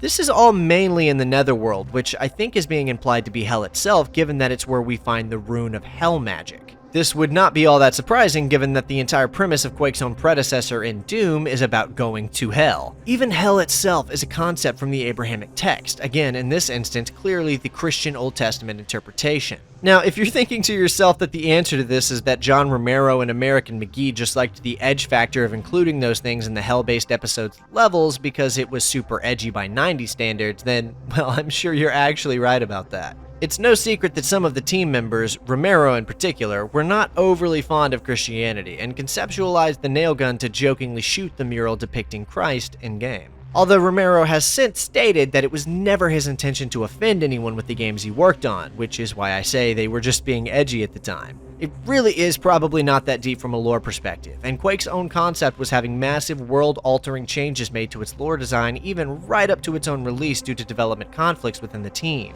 However, I don't think this intention was all that malicious beyond simple edgelord content, since, as I mentioned before, Sandy Peterson was one of the developers on the game and he himself is a Mormon. In a video on his YouTube channel, Peterson even claims that when he voiced his concern about one level featuring the player stepping on a depiction of Christ in the base game to Romero, that Romero was happy to remove it, and it almost seemed like it hadn't occurred to him that he was crossing a line. Now, as a Christian myself, do I think that Quake is offensive? No, actually I don't. I can see how some may feel uneasy about it, but personally, I've voiced my discontent with the puritanical nature of some Christians before, and I honestly think most of them need to be shaken out of their comfort, so not only am I fine with Quake, I think more people should probably be exposed to it. Also, I think Peterson put it perfectly when Romero asked him if he'd be comfortable working on Doom, and Peterson replied saying, quote, "I have no problems with the demons in the game, they're just cartoons, and anyway, they're the bad guys," end quote. The main problem I have with this is that it makes it difficult to figure out why another dimension called the Netherworld is filled with Christian imagery. This is a strange thing to reckon with lore-wise because it means that these buildings were either built within the last 2,000 years or that they were more ancient but knew of the coming of Christ during their construction. Here's my theory. Those of you relatively familiar with Christian theology may have heard of the harrowing of hell. This is the period directly after the scripture tells us that Christ yielded up the ghost. In the harrowing of hell, Christ descends into hell to bring salvation to the souls there since the beginning of the world, and establishes himself as the king of all things. So with that in mind, even hell itself must pay reverence to the ruler of all existence. I am happy to acknowledge that as a stretch, by the way, and also I'm not a theologian. I'm just a YouTuber who plays a lot of video games, so I'm doing my best to make sense of this lore-wise because lore is kind of what I do, and I love lore, and this is fun for me. Again, obviously the devs were just being edgy, and it's not that deep, but if I had to make sense of it in a lore capacity, that would be my headcanon. Anyway, let's talk about guns. Quake has 8 weapons for the player to use across their journey, and most of them have their own unique uses. The axe is the first of the available weapons and a throwback to when Quake was being planned as a melee-focused video game. Ironically, not only is it the only melee weapon in the game, but you'll use it so infrequently that you'll spend most of your playtime forgetting that you have it. It's actually so hard to rely on that being killed by another player with it in Deathmatch is considered a humiliation. The second weapon is the shotgun, old, reliable, and a constant in any Quake playthrough. This firearm is actually the player's starting weapon in Quake, which was an intentional statement from idSoft that Quake is so hardcore it outright skips the starter weapons by giving you the shotgun from moment 1. Despite being a shotgun, I tended to use it mostly as a ranged weapon to pick off enemies from a distance without blowing through my ammo since it's also a hit scan weapon. If you're needing some heavier firepower, then that's where the super shotgun comes in. 2 barrels means twice the gun with twice the fun. It also means burning through your shotgun ammo twice as fast, so while it's useful for killing things quickly, just be sure you're using it where it counts. Quake doesn't have any standard issue machine guns or fully automatic rifles of any kind, but it does have a nail gun, and yes, it's exactly what it sounds like. A full auto gas-powered terror machine that fires massive nails into your foes. Too bad this weapon becomes entirely obsolete by the super nail gun, which you acquire shortly after this one. No, seriously, the uselessness of this weapon within the gameplay loop became so obvious that John Romero later expressed his regret for how it was handled. Speaking of the super nail gun, it's basically the same thing but fires 2 nails per shot instead of 1 and can burn through 200 nails in 10 seconds.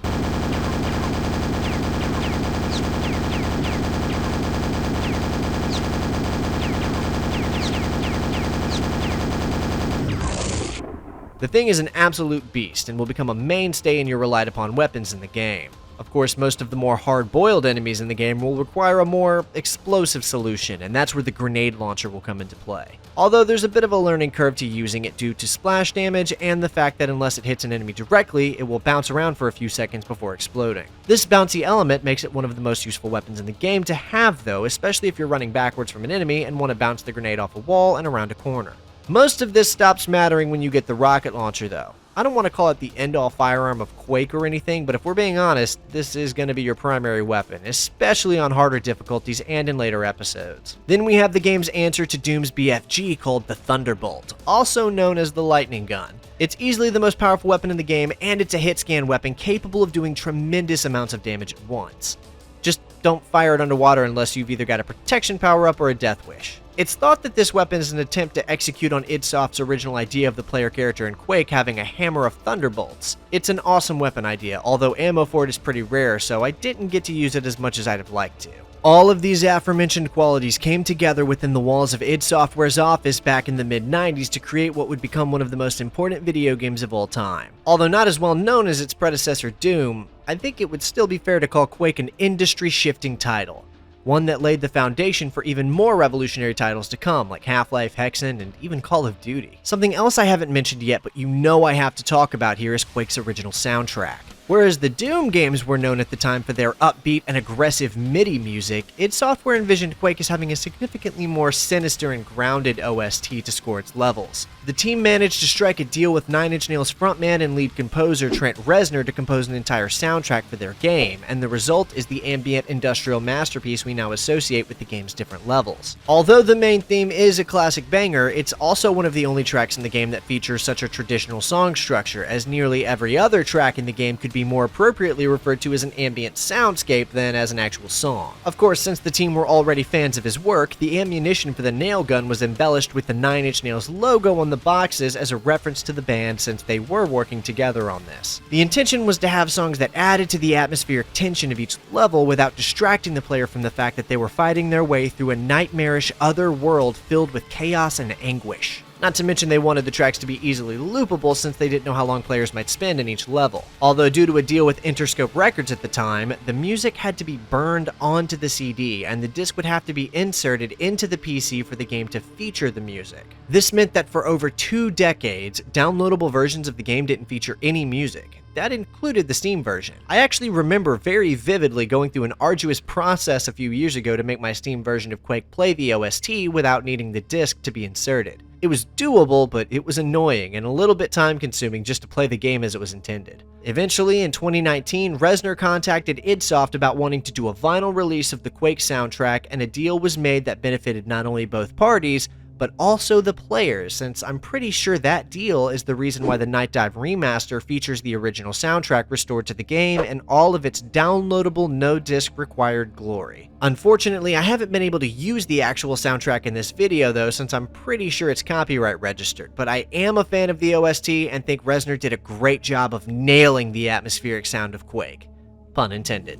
The technology id Software pioneered with Quake was something the rest of the industry hadn't even seen before, and long after its release, people are still using terms that were born from the Quake community, like the phrase rocket jumping. Yeah, that came from Quake because of how the physics engine worked, not to mention how this same engine would be modified by developers into other engines as time went on. Ever heard of the Source engine? Yeah, well, Half-Life started out on a modified Quake engine first. Ultimately though, I think one of the single most impressive things that Quake did was expose a market of normies to such extreme edgelord content. Don't get me wrong, I adore this kind of stuff. It's totally on brand for my personal taste, but even in the late 90s and early 2000s when pop culture was at an all-time edginess high, this was still a bit extreme, even by the standards of how niche video games were as a hobby. Concepts like parallel dimensions wouldn't break into the mainstream consciousness for over 2 more decades, and H.P. Lovecraft's mythos, although beloved by millions now, was not very well known at that time by any metric.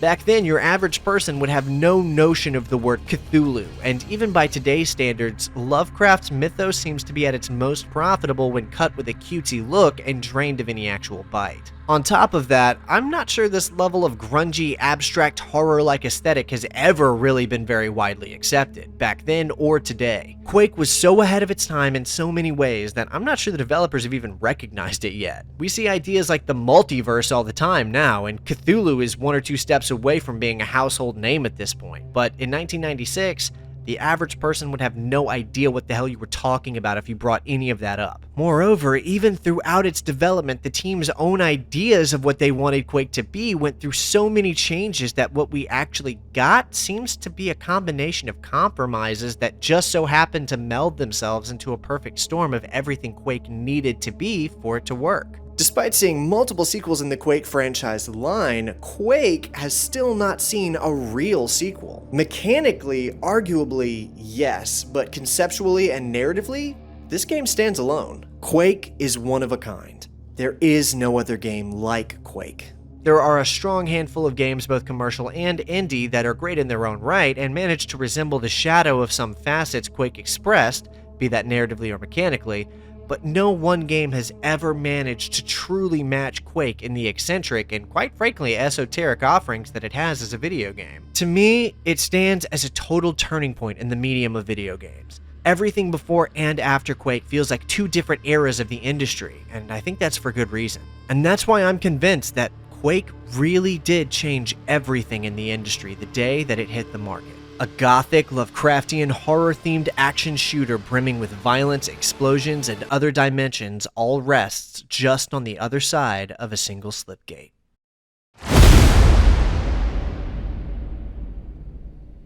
Downloadable content. It didn't used to mean what it means now, and wasn't even really a thing in the late 90s.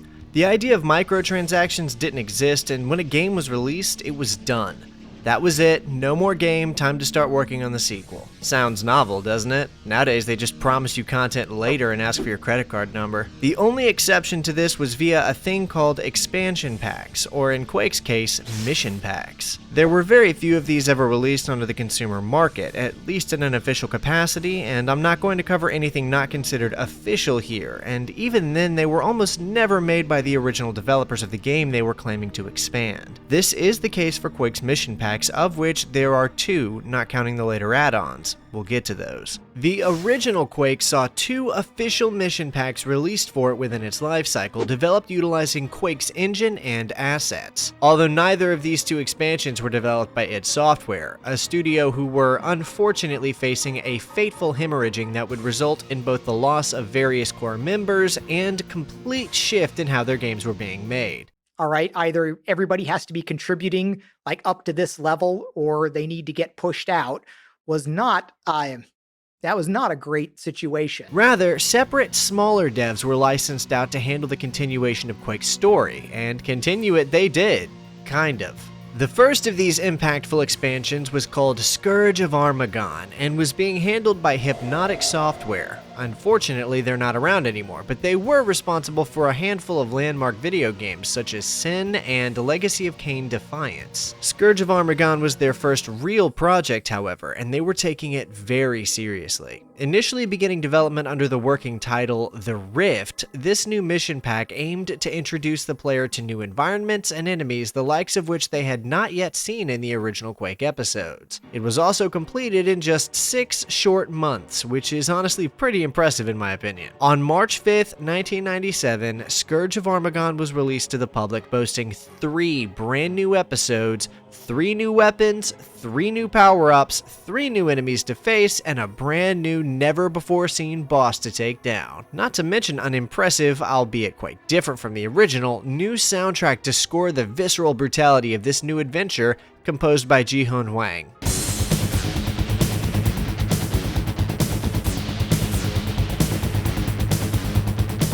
After destroying Shub-Nigroth, no, I'm not pronouncing it Ni-Gu-Roth, and technically even according to Lovecraft himself, no human is capable of pronouncing these names the true way they're supposed to be said anyway, so who knows what the right way to say it is. Our fateful hero returns to Earth only to discover that the threat is far from gone. Another force of malevolence is out there waiting to destroy reality, and we may very well be the only thing standing in its way. Whatever it is. So I think everyone these days kind of knows and acknowledges the fact that the original Quake was really struggling with its narrative direction. But it did definitely have one though. In fact, it had multiple, and that was kind of the problem. It was all over the place and incredibly vague as to where you were or what the hell you were doing at any given minute. Going based off the episode titles in the base game, one might assume that each of the different episodes was set in a different dimension from the last. You know, the Dimension of the Doomed, the Realm of Black Magic, and the Nether and Elder Worlds. Well, it's not made very clear whether or not those are actual different dimensions, or if they're all just different parts of the same dimension. But after playing these additional expansions, I'm going to assume that there is a singular dark dimension with different facets and areas within it, and we'll go from there. Finding ourselves back on Earth, we wander through the Human Command headquarters. I like that they bothered to make an entire new hub section for this mission pack. It's actually even bigger than the first one was, and has this cool interactable door. Of course, course, the only real purpose of this hub is to select which difficulty you want before you select the episode you want to play. Same point as the original Quake hub, but I still like it, and I appreciate the chance to see a different section of this Earth-based military location. After selecting our difficulty, we head towards the first episode of this new story as we venture into the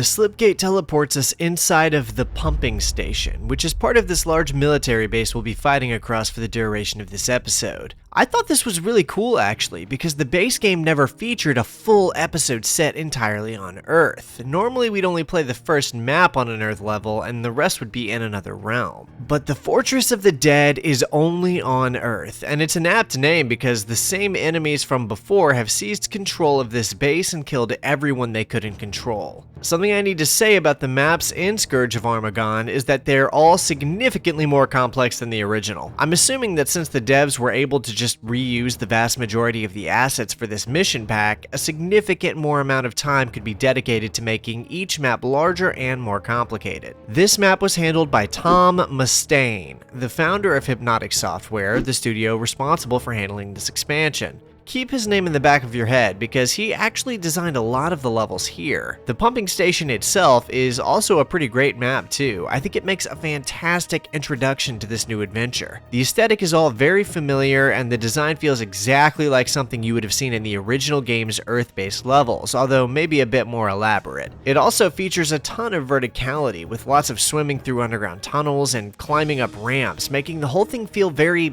labyrinthian. Once we fight our way to the end of this level, we jump through a slipgate which takes us to the storage facility.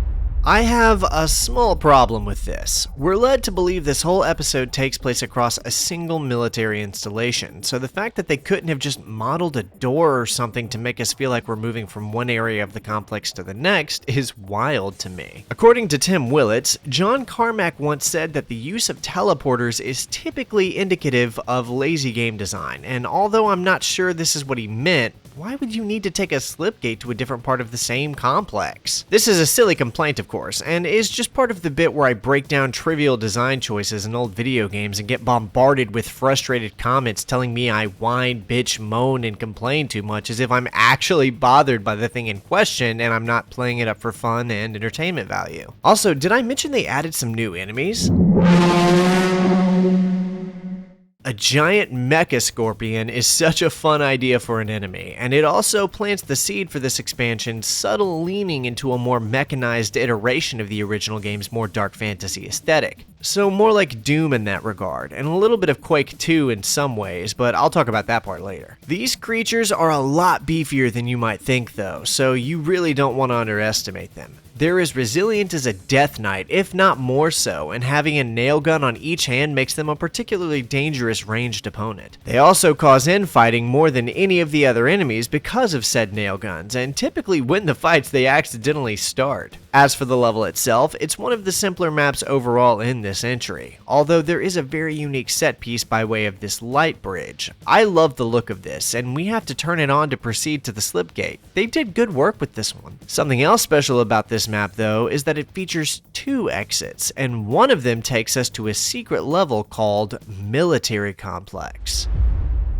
And it's kind of a pain to deal with. The layout is far more simplistic than the previous two maps and feels less like an interesting labyrinth to traverse and discover and more like a series of long hallways to walk down while killing enemies. This is probably the only one of the maps that feels phoned in here, which I guess is probably why they hid it as a secret level, although I think they could have gotten away with just clipping this one. I didn't really enjoy playing it very much. So we're moving on to the next level, which for me is the most memorable map of the whole Scourge of Armagon expansion.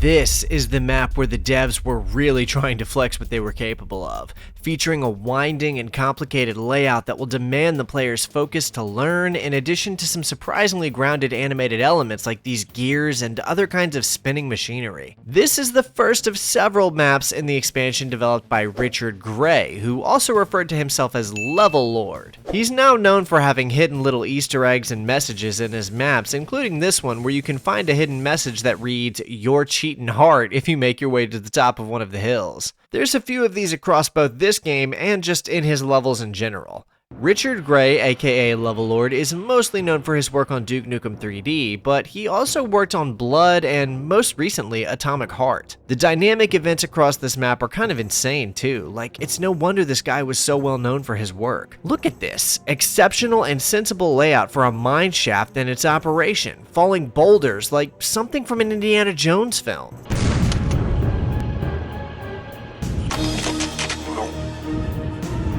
Balancing along this suspended piece of rail track, running through a giant crusher machine, and also, I mean, look at this thing. I'm not really even sure what you'd call this, but it's very hard to navigate through it without taking damage. This Quake map is one of a kind. It's one of the more unique from this expansion, and the first one my mind goes to when I think about Scourge of Armagon. But once we head deeper into these caves, we can pass through the mine and into the research facility. This is the final level of Episode 1, and marks the end of our time within the Fortress of the Dead. It's also the second map by Richard Gray, and kind of crosses the line from being interestingly complex to just being annoyingly obtuse. Although it does feature one of the coolest set pieces across the whole expansion, but I'll get to that in a second. The research facility is a large multi-level building which makes the whole thing feel like a mostly vertical affair. There's a lot of going up and down ramps, stairs, and elevators, and I really started to wonder what exactly it is that they were studying here. Imagine my shock when I realized it was a way to travel dimensions, because that's what it always is. Doom 1, Doom 2, Quake, Doom 3, and so on. It's always an attempt to tear the veil of reality, probably for profit in some way, to be honest. And they did a good job of making it actually look like a big reality-ripping research facility. Like, what even is all of this? Did I mention we get a laser gun in this expansion? I brought this up when I was talking about the base game, but this is the weapon the Enforcers use, and now we get to use it as well. It's pretty cool too. I like how the lasers bounce off of walls, and the weapon itself is really powerful. I'm a fan. I only wish the ammo for it was more common across the maps. At the very bottom of this building, like 5 floors below the surface, we finally find the slipgate, which sends us flying into another dimension in that spectacular set piece I brought up earlier. I guess we're going through the gate, and it's taking us into the Dominion of Darkness.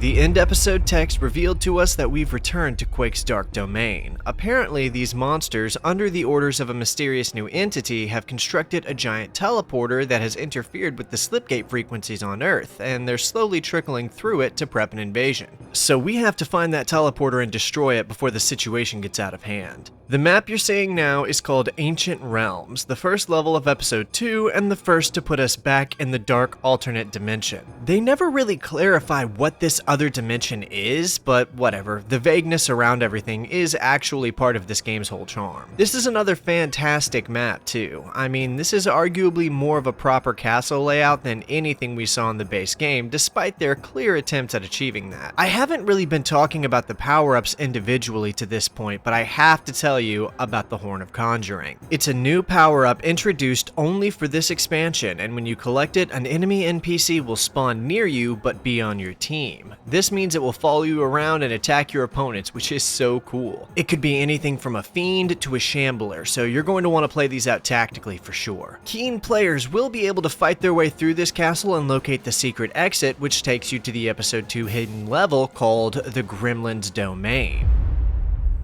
This map feels very similar to the Ogre Citadel from Episode 2 in the base game, and I don't just mean because they're using the same level theme here, but the general layout feels similar to that map too, although this feels quite a bit more complicated to navigate than that one did. If you're wondering what a gremlin is in the context of Quake, then I can't think of a more appropriate time to introduce another of this expansion's new enemy types than now.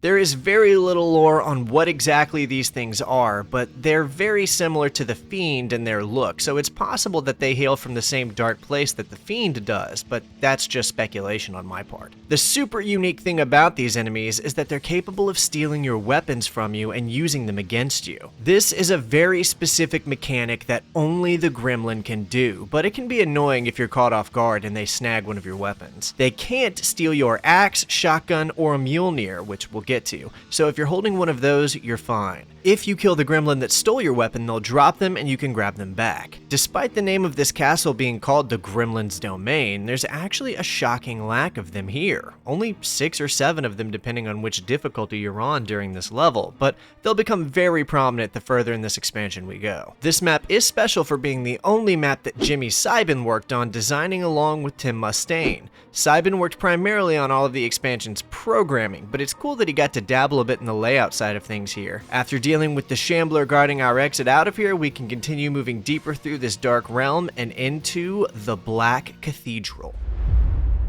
Another very interesting level with such an odd but amusing little feature of this clock. It starts at 7:50 on the dot, ticks in real time, and every hour a bell chimes in the building. This was such an extra mile to go, but it's very cool to have. This seemingly Catholic cathedral has been overrun by the corrupting forces of Quake as they have overtaken the building and begun altering its structure and filling it with monsters. I say Catholic because the designers brought over the depiction of Christ's crucifixion from the base game and placed it in the sanctuary, and since most Protestants are iconoclasts, I suspect it's likely Catholic. I guess it could be Eastern Orthodox too, but whatever you do, don't shoot that depiction because it will insta-kill you on the spot with a lightning bolt. These creatures have clearly overthrown this place to use it as a base of operations nearby where they've been constructing the teleporter that we need to find and destroy. The game really takes the gloves off with this level too, throwing a lot more enemies than normal at you and not holding back on the Vors or Shamblers. Near the end of the level, we can even see the corrupting influence of these monsters being here as the floor itself is falling apart into a pit of lava. A dangerous puzzle to navigate and a powerful reminder of what will happen to our own native dimension if we don't stop these monsters from coming through the slip gates. Having activated a switch, we gain access to a deep tunnel that the monsters have dug in the center of the building's entrance, which takes us to the game's next level, the Catacombs.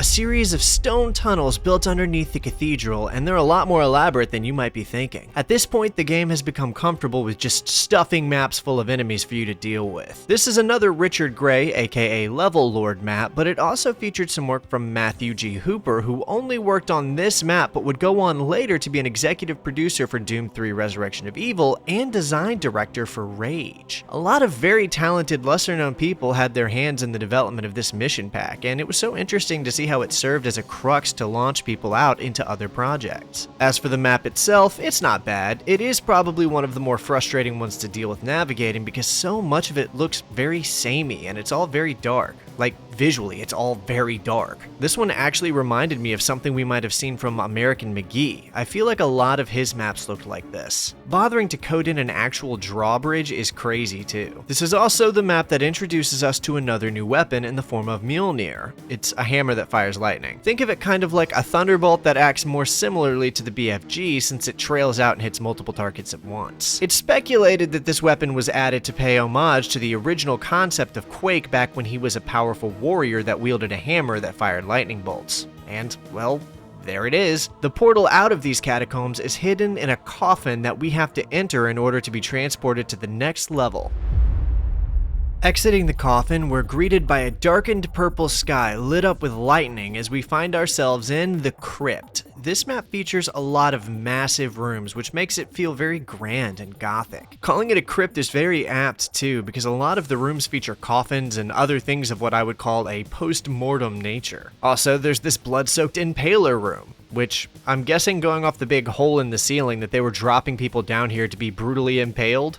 It's got a great design and makes for a fantastic penultimate level for the episode. I particularly like the way these coffins move and open up for zombies to rise from their grave. I haven't talked about the third and final new weapon you'll find in Scourge of Armagon yet because it's not very interesting in my opinion. It's called the Proximity Launcher, and it's just a grenade launcher that launches sticky proximity mines you can stick to walls or ceilings to lure enemies in and cause them to detonate.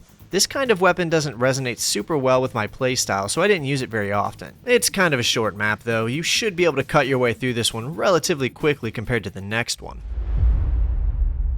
Mortem's Keep marks the final map of Episode 2 and holds the location of the power generator we have to shut down so we can stop these monsters from accessing Earth. The whole map takes us through multiple different sections of a castle as we weave in and out of zombie-filled corridors and monster-infested chambers. Even from the get-go, it can be really easy to get lost here due to the strange layouts that require going down through sewer drains and navigating confusing tunnels. I don't want to say that the levels in Scourge of Armagon are outright better than the ones in the base game, but man, they are certainly more sophisticated. Most of these maps feel like they're pushing the limits of what the Quake engine could do far more than the original 4 episodes ever did. Eventually, at the end of this castle, we push the literal off button on the power generator, which causes it to begin self-destructing. With their power generator destroyed, that should have cut off their ability to access the slipgates on Earth. And so we push forward to find our fate within the Rift.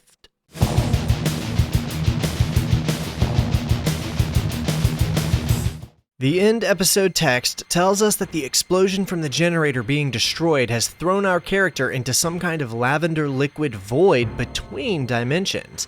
While lying still in this void, he begins to have visions of the dark presence who has been behind all of this as his mind is filled with knowledge of the creature, Armagon.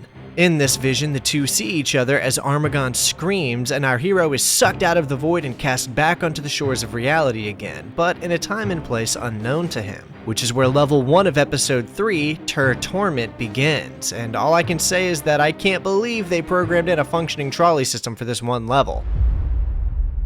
I'm not really crazy about this map, to be honest. I do think it's memorable overall because it's pretty big and very impressive in what it achieves, but something about the winding layout of the main tower structure made it feel kind of unsatisfying to play. Although I have to give them props for the overall sense of scale this map boasts. It's not only one of the larger maps we've seen so far, but the big exterior areas lend themselves to make the whole thing seem all the more enormous. Oh yeah, and then there's these things. I mean, they're classified as a new enemy type, but they're more like an annoying mobile environmental hazard. They float around the map, and if they see you, will begin pursuing you slowly. If one of them manages to touch you, it'll explode. You know how most FPS games always have some variation of an explosive red barrel? Well, this is just a fleshy, gross version of that, but that can chase you around until you kill it, which literally one nail from your nail gun will pop it like a balloon. This map also holds one of the most iconic set pieces found across the original Quake's various levels and expansions. I mean, look at this giant multi-Quake symbol thing. I personally think Quake 4's logo should have gone for this design in its logo instead of putting the gears on the base logo, but whatever. It's still a really cool asset that shows how the devs were going above and beyond to make this mission pack feel like something special. From here on out, however, all of the maps start to feel a lot grungier and more intense, as seen in this next level, Pandemonium. The concept of being in a conceivable location that we might recognize in our own reality has seemingly disappeared at this point. And I'm not even sure what this building is supposed to be other than a convoluted video game map, and I say that endearingly. It's built around various pools of lava with moving platforms, large oval rooms that serve no purpose, and windy staircases and hallways that feel out of place, and I love this actually. The deeper into this realm we get is when things start to feel like this dimension and its creatures have comprehended the look and style of human architecture, but don't have an understanding as to why certain things are built in the way that they are due to having a lack of society. It's a very weird aura that I almost never see games able to pull off very well, and I think that part of the reason it works so well in Quake is that it wasn't intentional, and that makes it feel sincere. The map designers at this point were just making maps that looked cool while abandoning whether or not it would make sense for certain things to be designed a certain way, and that holds up super well in a dark, twisted alternate reality setting like this. It's another very impressively layered map too, but definitely one of the harder ones due to how tight some of these tunnels are and how littered with enemies they are. And that theme only gets worse when we enter the next level called Limbo. I really do not like this one actually. One of the key set pieces is this elevator, which is a neat addition I think, and the way the map loops around in on itself in multiple ways is really cool, but something about the overall flow of it feels kinda taxing to deal with. I played every map in this expansion twice just for this video and had played it prior a few years ago, and every time this ends up being one of my least favorite maps. Even the big sewer set piece just ends up feeling like a chore to fight through. To be fair though, even the worst first of this expansion's maps are still fantastic overall. Those who are keen enough to look for and locate the secret exit in this map will be treated to what ends up being my second favorite map in this expansion, the Edge of Oblivion. The crazy thing about this level is that it's the one instance where the dev just decided to really go for it. We might start in some kind of inner chamber where we have to fight our way out, but upon exiting the building, all we find is nothing, and a whole lot of it. This is yet another Richard Gray map, and it would serve as inspiration for a lot of the ideas we later saw in Quake 3's level design, as this was the first Quake map to feature platforms suspended in the air. The idea for this came from Gray's love of the band Yes, in particular the eccentric album art done for them by artist Roger Dean. Gray wanted this map to feature a visible landscape below and an eccentric skybox more similar to the album arts he was inspired by, but technical limitations meant they opted for a pitch black nothingness all around. A happy accident I'm very grateful for, because I think this black void surrounding us is so much cooler than anything else they could have come up with. Gray also wanted to call this map Yes as an homage to the band, but the rest of the team weren't sold on this name, and the Edge of Oblivion title was the one they eventually settled on. Again, a fact I'm also happy about, because I feel like calling the map Yes would have felt strange and out of place around the other maps, and would have diminished the vibe they've got going on so far. Sorry, Level Lord, I got a lot of respect for you, but I gotta agree with the rest of the team on this one. This map was made to be a deathmatch level, and you can tell, which makes its usage in the campaign all the more unique and interesting. It's an incredible level, and one that epitomizes the very best of what Scourge of Armagon is. From dodging all of the heat-seeking projectiles fired by all of the Vors everywhere to the strange and unsettling winding feeling of the platforms we had to fight our way across. It's just great. Escaping from the Edge of Oblivion, however, takes us to the penultimate map of the expansion and the last traditional level, the Gauntlet, and it is exactly as the name suggests. This particular map is insane. It's comprised almost entirely out of corridors and is one of the darkest maps we've looked at so far. Like, for example, less than a minute after beginning the level, I found myself in a crusher trap, and upon freeing myself from the room, dropped into a knee-deep river of running blood. I've gotta be honest, I'm pretty sure this expansion has out-metaled the base game at this point. This is probably my single favorite map from Scourge of Armagon, actually. I just love how dark and horror-esque everything feels, and how claustrophobic the corridors are. Like, look at this small room with giant spinning drills soaked in blood and 2 crucified people hanging from the walls. Just after this, we wind up fighting our way over a different section of this blood aqueduct. This is the kind of edge I think we all need from an id Software shooter. Even if this mission pack wasn't technically made by id, Hypnotic sure retained the spirit of the game they were expanding, that's for sure. I could easily throw some old school deathcore music behind this level and it would just seem like it was meant to be there. See? Watch.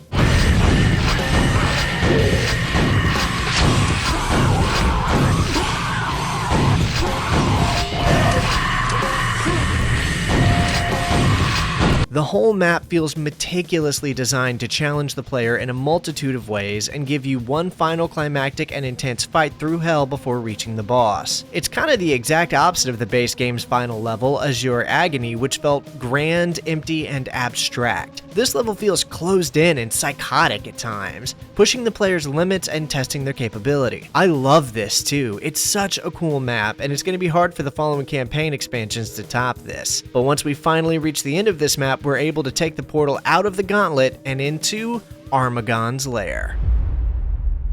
The true final map of the game, a showdown with Shub-Nigroth's general and the beast who has been terrorizing us for this whole expansion. The center chamber opens up as he reveals his presence to us. Well, there he is. We duck, bob, and weave as I fire off a few calculated laser shots to extend the length of the boss battle for climactic reasons because, well, he's so easy to beat that it's a massive disappointment. I mean, on the one hand, it's super cool that we finally got a traditional boss fight in Quake, but it sucks that they made him so devastatingly easy. I had to play this multiple times to get the footage for it because I accidentally shredded him on my first playthrough. Also, I'm pretty sure he's supposed to be a Strogg. This expansion and Quake 2 were released 11 months apart, and I feel like it's possible it had leaked some of the plans for Quake 2 over to these guys, and they took inspiration from that to create Armagon. That's that's just my speculation, but the super popular fan theory is that Armagon is a strogified gremlin, which, as you know, is a species introduced in this expansion as well. We also get the first genuine attempt at a cutscene in Quake so far upon overcoming and destroying him. And that's Scourge of Armagon. In a lot of ways, it is actually somewhat superior to the base game, if I'm being honest. The layouts, the sophistication of the programming, the set pieces, so much of it seems to push the limits of what the Quake engine was thought to be capable of at the time. That being said, those improvements feel almost like they came at a cost. Although there's quite a bit more to marvel at here, there's also a distinct lack of sinister atmosphere that the original game had managed to capture. Everything from the increased intensity and density of the map design to the replacement of the atmospheric ambient music with a more synthetic sounding orchestral metal soundtrack, which isn't actually bad by any means, and it even lends itself to a kind of transition for what fans could expect from the upcoming Quake 2 score. Hell, some of these tracks sound like they could have come straight out of Quake 2 itself. Scourge also had quite a few glitches that made it difficult to complete for some people, since players could get soft locked by several things across a single playthrough. Of course, all of this has been fixed in the remaster, making it what I would call the definitive way to experience these missions. All in all, I like Scourge of Armagon a lot, and a few of these levels, like the Gauntlet, I like even more than anything we saw in the base game. But overall, there's a lot of things about the abstract nature of the original Quake that make it the kind of experience that simply cannot be recreated or supplemented. But this first mission pack makes for one hell of a fine addition to the core game. So, what about the second mission pack?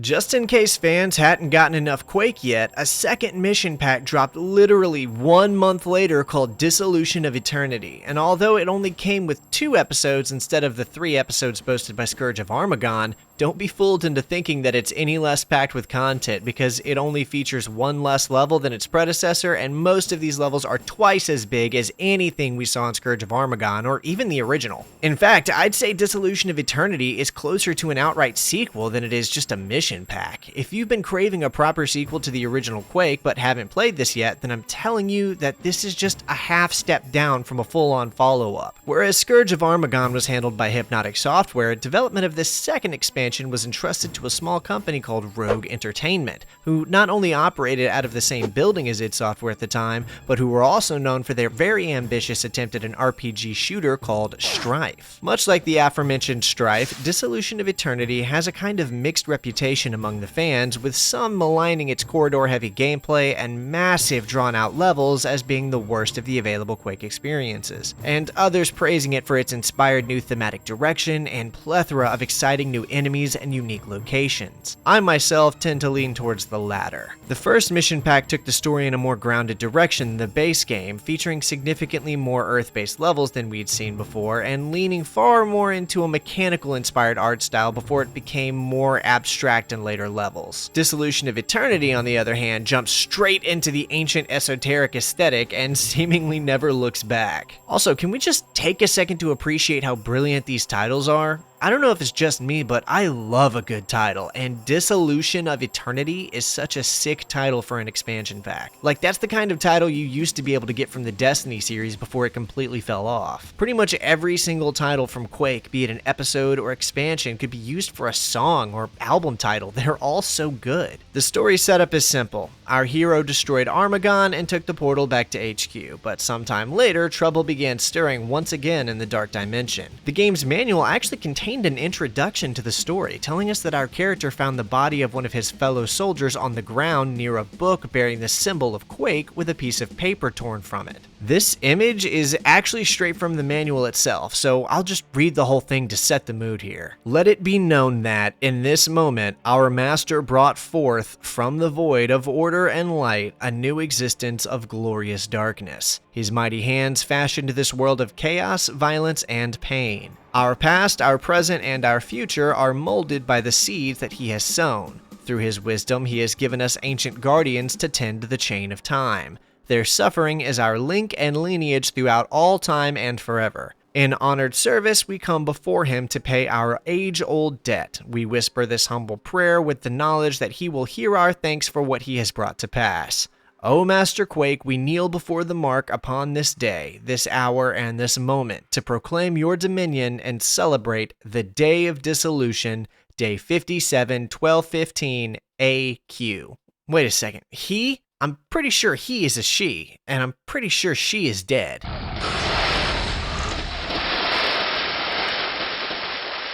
Getting semantic about the narrative consistency of the original Quake is like criticizing a fast food cheeseburger for not being well done or rare enough.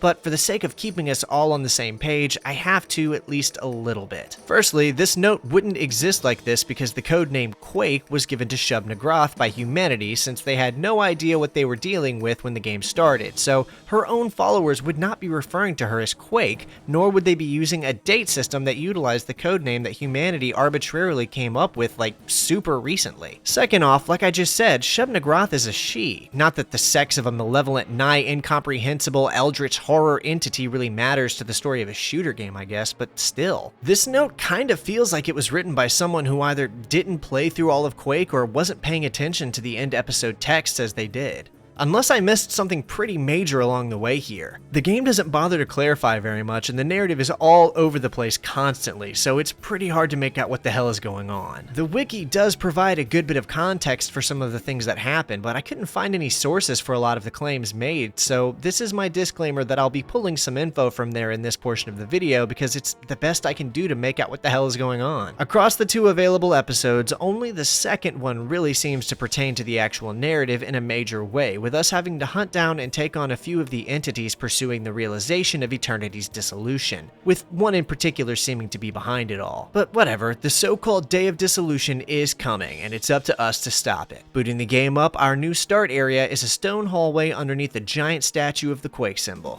Yeah, these developers love that symbol, so just get ready because they scattered it everywhere across this expansion. We can choose to play either episode from the start, so players could jump straight to episode 2 if they wanted, but we're going to start with episode 1, of course, as we leap through the slipgate to throw ourselves once again back into the dark dimension.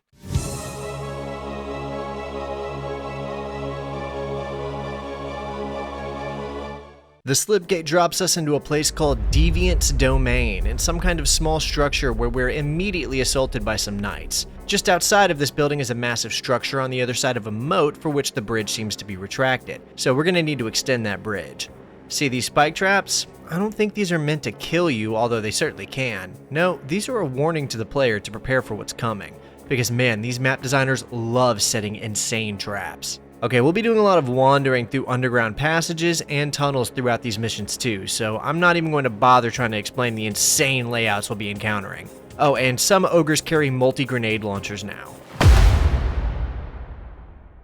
They're literally just ogres with a different texture and equipped with the multi-grenade launcher, which I'll get to later. There's an interesting sequence down here where we get to ride a small ferry down this short acid river while getting shot at, which is pretty memorable for a first level, I feel. Also, look how extra they got with these door designs.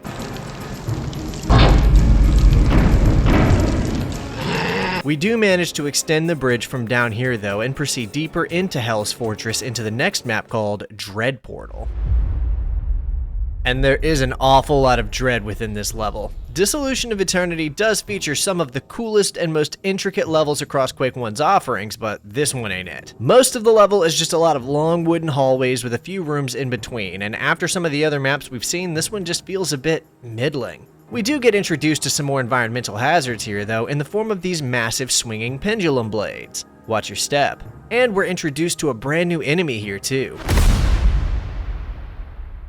Yeah, some of the new enemy additions in this expansion are a bit silly, and the further into it we get, the further away we'll be getting from the Lovecraftian horror of the original Quake. We find a shambler guarding the exit before gunning it down and pressing forward into Judgment Call. Something interesting about this level is the handful of grunts running around. There's a healthy dose of grunts and enforcers across both episodes, which is strange since it doesn't explain how all of these human soldiers got to these places, but again, it'd be silly to think too deeply about it. As for the map itself, this is one of the most forgettable ones of the whole expansion. It introduces a few neat elements like the lightning bolt trap, which we'll see several more times in future levels, but for the most part, I didn't find anything super notable about this one. Also, let's talk a bit about some of the new weapons we'll get to play with. Dissolution of Eternity took an interesting route with the additional guns. Instead of introducing completely new weapons, they designed alternative counterparts to several of the weapons the game already had. So we've still got our nail gun and super nail gun, but we can also find the lava variations of both of those, which fire off molten hot nails soaked in lava somehow. Maybe by superheating them or something? Not only do these do more damage, they also take up their own ammo type, which will matter a lot in later levels. I'll talk about some other weapon variations here shortly, but for now, I gotta say, I do like this lava pit near the exit where a bunch of ripped apart corpses are hanging from the wall as two giant pillars move back and forth, creating an obstacle for platforming. This is the end of this map, however, before we make our way into the Cave of Death.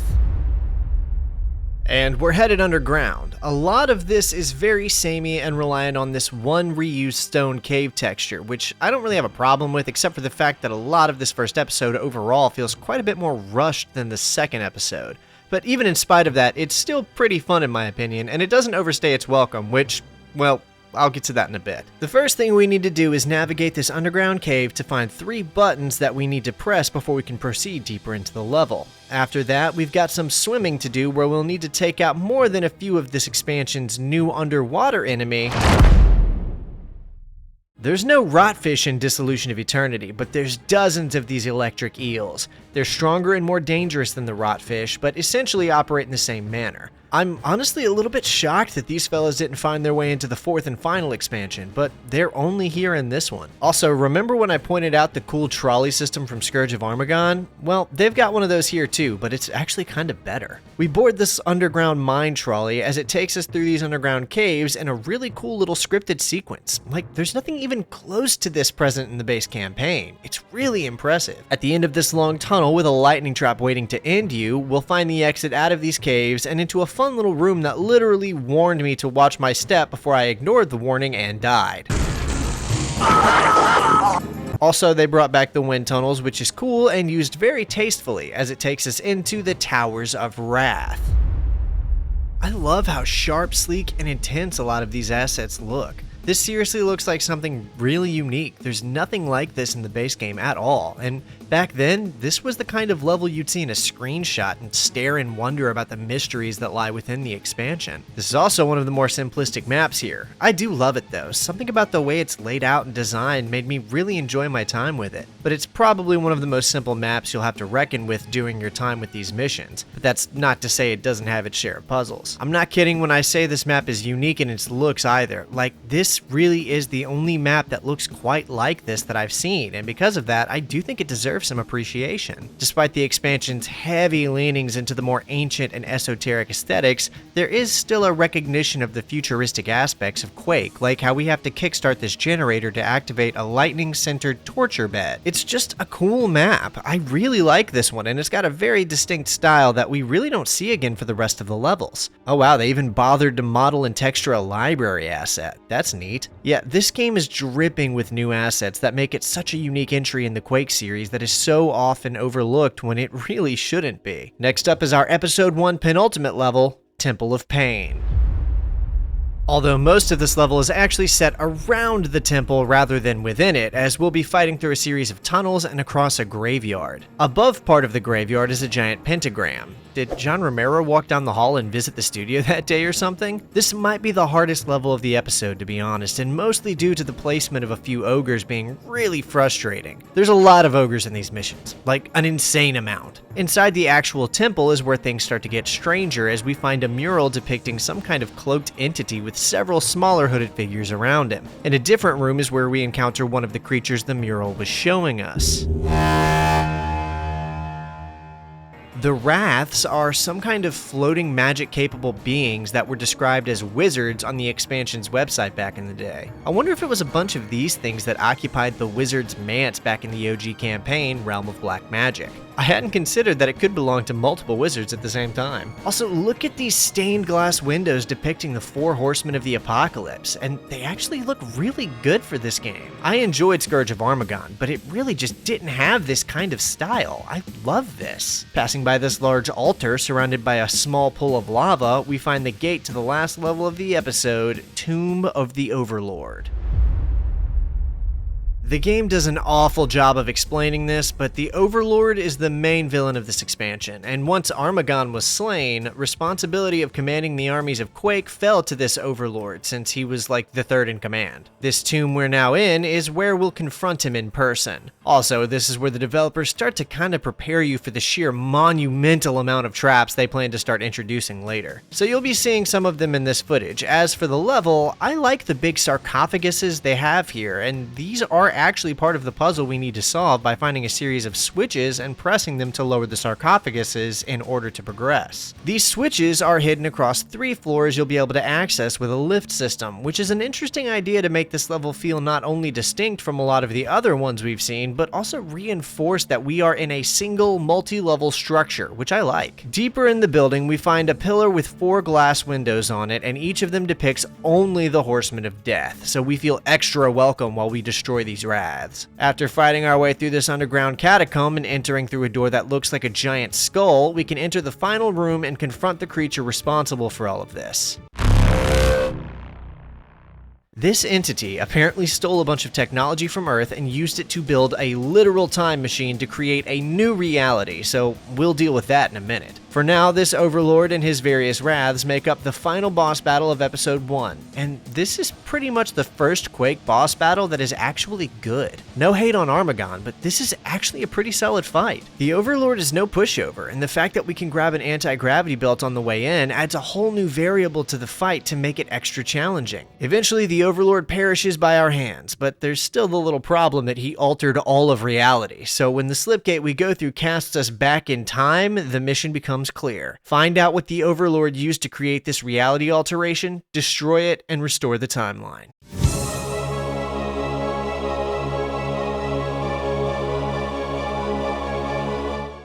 This is where Dissolution of Eternity really starts. If anything, the first episode is just a tutorial for this episode because almost all of the insanity this expansion is known for starts happening now, and this level exemplifies it all. First off, it's enormous. Most Quake maps only took me like 10 to 13 minutes to complete on average, whereas this one can easily take you over 20 if you've never played it before, and I hadn't before I did it for this video. I'd played Scourge of Armagon before, but not this one, so it was all new to me, and I was not ready for how colossal some of these maps are. The name Tempus Fugit actually translates to mean time flies, which is clearly referencing the fact that we're now in the past as we fight through this Greco-Roman architecture, which is one of a few new level themes we'll be seeing across this episode. They really went all out here because in addition to the Greco-Roman theme, later levels will introduce us both to an Egyptian and Mesoamerican theme as well. In a lot of ways, this expansion actually feels a lot more like the Quake John Romero had originally envisioned, since he had wanted the whole time travel plot to be implemented into the first game, and here it is now. Remember when it was planned to be called Time Quake? Not to mention that he later executed that idea in Daikatana as well. I made a joke about his being involved earlier, but I'm pretty sure he wasn't working at idSoftware anymore when this was being developed, but maybe they reached out or something? I'm not sure. Anyway, back to the level, it also introduces a new variation of the Night and Death Knight enemies that appear initially as statues, but will suddenly come to life and begin attacking you when you get too close. I gotta say that Quake gameplay works really well with the ancient Greco-Roman aesthetic. This was absolutely a good call, but I also think it was probably wise that they relegated it to just one mission. Lower in this structure, we'll find a gold key near a large mural of Neptune, the Roman god of the sea.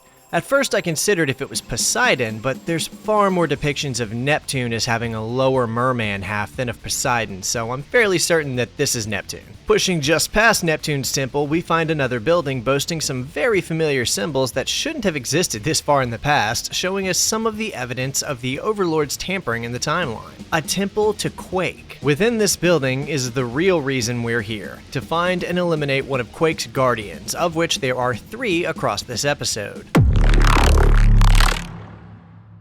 This is the Roman Guardian, simply referred to as Quake's Guardian in-game, and despite what it looks like, there really is only one of them. Each of the 3 Guardians can manifest multiple copies of themselves to fight you, but the copies are far weaker and can be destroyed with very little effort. The true Guardians themselves are very powerful and serve as mini-bosses in and of themselves, but once we eliminate the 1st Guardian, we jump through the portal to the next map.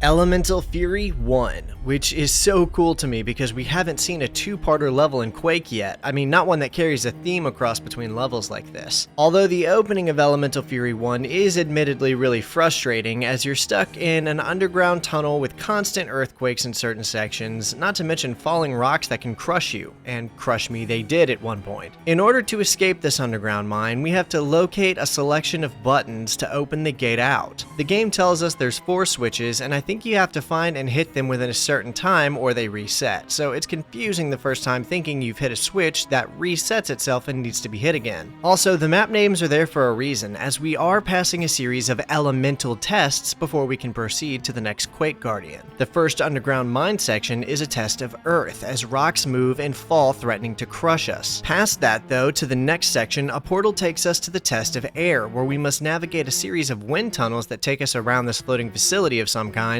and hit the subsequent switch on the other side of each tunnel. This part isn't as hard, but if you fall into that portal down there, you'll be electrocuted, so don't overshoot your jump like I did once. With the test of Air complete, we move through the portal to the next map. Elemental Fury 2, and if you hadn't guessed already, we now face the test of water. Same deal as always, go through a series of 4 areas to find the switches in each one so you can progress, only this time the hub area between them is flooded with water, which is the whole challenge. Then the final challenge of fire is where things get interesting, because not only do we need to navigate a 2-floor building filled with enemies and lava pools, but some of those lava pools also contain a new enemy. If your first thought is that these things are just smaller Chthons from the end of Quake's first episode, then you're actually right, but the main differences here are that there's 4 of them guarding the switches we need to hit, and that we can kill them this time. My weapon of choice was the new alternative variation of the Thunderbolt that basically turns it into a BFG, but ammo for this is pretty prevalent across this episode, so I got to use it quite a bit thankfully. With the 4 Hephaestus creatures killed, we have overcome the Elemental Fury challenges and take a portal through time all the way back to ancient Egypt. This level is called the Curse of Osiris, which keeps very in line with the old gods theme of the Roman level too. The portal throws us out in front of a structure of caves we'll need to fight through before finding the entrance to Osiris's temple, within which the majority of the level takes place. The design here is that of a maze that the player must solve via exploration through a variety of passages, hallways, and no shortage of enemies and traps. This is honestly one of the more memorable maps, and at times it almost felt like playing one of the even older FPS games out there like Wolfenstein 3D or Blakestone because of the whole look of things. Although the so-called maze is relatively small and you'll figure it out pretty quickly overall, but that's not to say you'll complete it quickly. This is another longer level, or at least it has the potential to be if you try and get all of the treasure like I tried to. Once you reach the maze's exit is when things start to get intense. Massive rooms that are completely loaded with enemies, including a new one that we haven't seen yet. The Mummy is a new enemy only found in this specific level and is very much like the zombie enemy, only far stronger and more dangerous. Aged zombies sat waiting for their chance to kill something. These things are one monster you'll need to be on guard for. The Egyptians believed the most significant thing you could do in your life was die. I can't overstate how impressive some of this level design is either. Like, there's even a whole boat incorporated into one of the levels at one point that you need to fight through. Like, these guys really made something here. There's some really cool map interactions, like shooting these points to move this snake statue, which allows you to solve a puzzle below. If you take the time to do everything here, this can wind up being one of the longest maps across the entirety of Quake and its expansions. At the end of this map, we'll be confronting the second of the 3 Guardians. Very much like Quake's Roman Guardian, the Egyptian Guardian can summon clone-like lookalikes to help him fight against us and is quite a formidable mini-boss to take down. We of course do manage to take him down, which allows us access to escape Osiris's temple and enter into the Wizard's Keep. This is back to the more familiar medieval castle architecture we'd become comfortable with in the first campaign, and this level isn't enormous like the last one, but it is a bit more confusing to navigate. The lighting is very dark, and a lot of the corridors look very similar to one another, so you'll need to focus on a handful of landmarks and where they are to keep track of where you are at any given moment. I don't have as much to say about this map as some of the others, so now's a great chance to talk about the rest of the new alternative weapons we've been given for this expansion. expansion, the multi-grenade launcher and the multi-rocket launcher. They're exactly what they sound like. One of them launches a grenade that splits and scatters into multiple smaller grenades, and the other is just a rocket launcher that fires multiple rockets at once. At some point, I started using it like a bona fide delete button for my playthrough to just get rid of certain enemies. The fact that these maps are so dense with monsters makes these alternative weapons, and more importantly, the fact that they use separate ammunition from the original weapons, a necessity here. I cannot imagine trying to play this expansion on Nightmare with only the original weapons. It'd be insane. At the end of this map, we have to face down and kill the Overlord again. But wait a second, didn't we already kill him, I hear you ask? Well, yes we did, and no, there's not actually more than one Overlord. Like, it's not an enemy type, but a single in-game character like Armagon, from what I can tell. We have to kill him again because we're in the past, so we haven't killed him yet because we killed him in the present before. But the Quake Ranger holds a grudge so insane for the forces of Quake that we're going to kill him again in the past and screw up the fabric of reality even further, since now we can't kill him the first time we killed him, because he's already dead now since we killed him here in the past the second time. What in the Tenet, written and directed by Christopher Nolan, is going on in this game's story at this point? Now we're in a level kind of fulfilling something intended for Quake since the early days of the original game's development. Like I brought up in my coverage of the base game, there was supposed to be a series of levels themed around an ancient Aztec aesthetic, and a texture pack was even put together by Adrian Carmack for a level called Maya, but it was never used in the base game. Well, it got used now in this level called Blood Sacrifice, which I can only describe as Indiana Jones meets Saw. Yeah, imagine that. Indiana Jones and the Dissolution of Eternity. Kinda works actually, and Bethesda owns the rights to both of these things right now. How about that? As for the Saw part, some of these traps feel like Jigsaw was sitting on the other side of the computer prepping these traps, because I mean, like, look.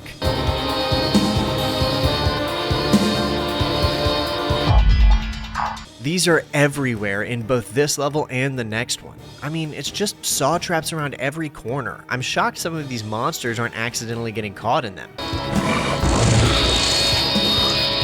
Was that me or the saw?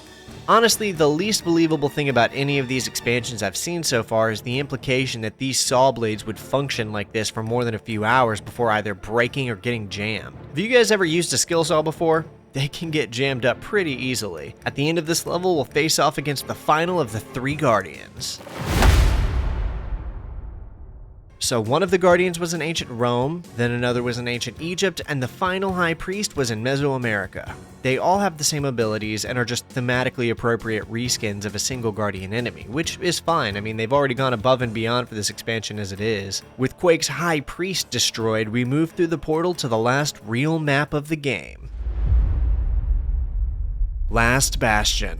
The wiki tells us that this is the final stronghold the forces of Quake have left, and with that we face one final push to wipe out everything that's left of Shub-Niggurath's accumulated army. And man, it actually feels like it too. We start the level outside of this massive fortress that we then have to infiltrate, and the rest of the level is spent exterminating every living thing within. This is an actual siege on a real fortress, and the scale is very appropriate here because the building itself feels massive. I kinda wish the game had been a bit clearer with its storytelling, because if you're just playing through these levels normally, you'll have no idea what's going on here, and the stakes of how impactful this should be will pass you right by.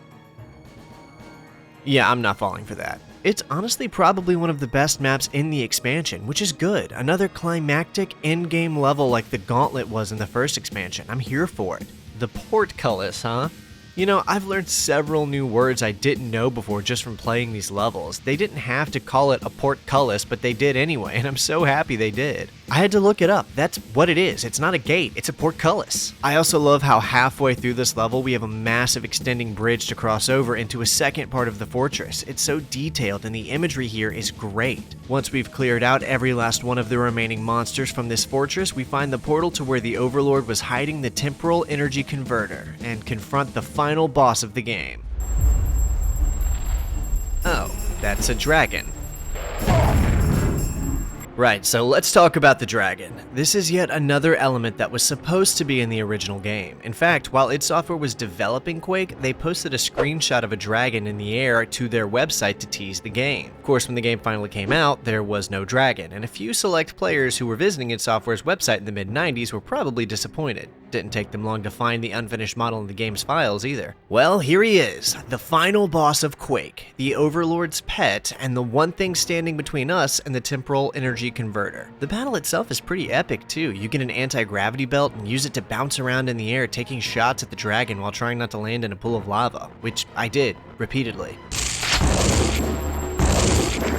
Once we slay the giant beast, it explodes into gibs, and the last remains of Quake's army falls to the ground in a bloody pulp. We're then granted access to the temporal energy converter that has been screwing with reality, and so we destroy it so that existence can return to its original course and make it as though none of this ever happened.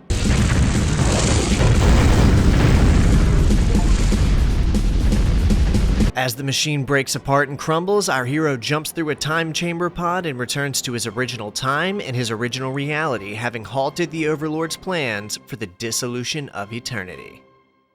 I don't know why this expansion is looked at less fondly than Scourge of Armagon, because I think it's great. In fact, I loved it. Even Episode 1, which is the more maligned of the two episodes, and for admittedly good reasons, is still an incredible experience for Quake players. It's way harder than Scourge of Armagon or the base game by a lot, and features some of the most elaborate and interesting level layouts and aesthetic designs that Quake 1 has to offer. At the risk of dating this video, Dissolution of Eternity just has aura. Even the music is great. Rogue opted to go the same direction as the first mission pack with a more intense orchestral metal soundtrack, even bringing over Ji-hun Huang from the first expansion score to handle this one too. Some of these tracks hit hard and pop off in ways that are very fitting to each of the levels they're set in, but one or two of them just miss the mark in my opinion and end up sounding kinda goofy goober, if you know what I mean. Dissolution of Eternity is, in a lot of ways, a realization of what Quake had always wanted to be, and makes for both a challenging and fitting end to the game's story by being an intense, over-the-top, exciting, but totally disjointed mess from start to finish. It just wanted to be a cool, fun, interesting set of missions that were unlike anything players had ever seen before, and that's exactly what it is. For nearly 20 years, that was it too. That was the end of Quake, as future installments would be set in a totally different universe from this one. And for a final send-off for a game about hopping through dark and unique dimensions and fighting bizarre, horror-esque fantasy monsters, I think Dissolution of Eternity did its job perfectly.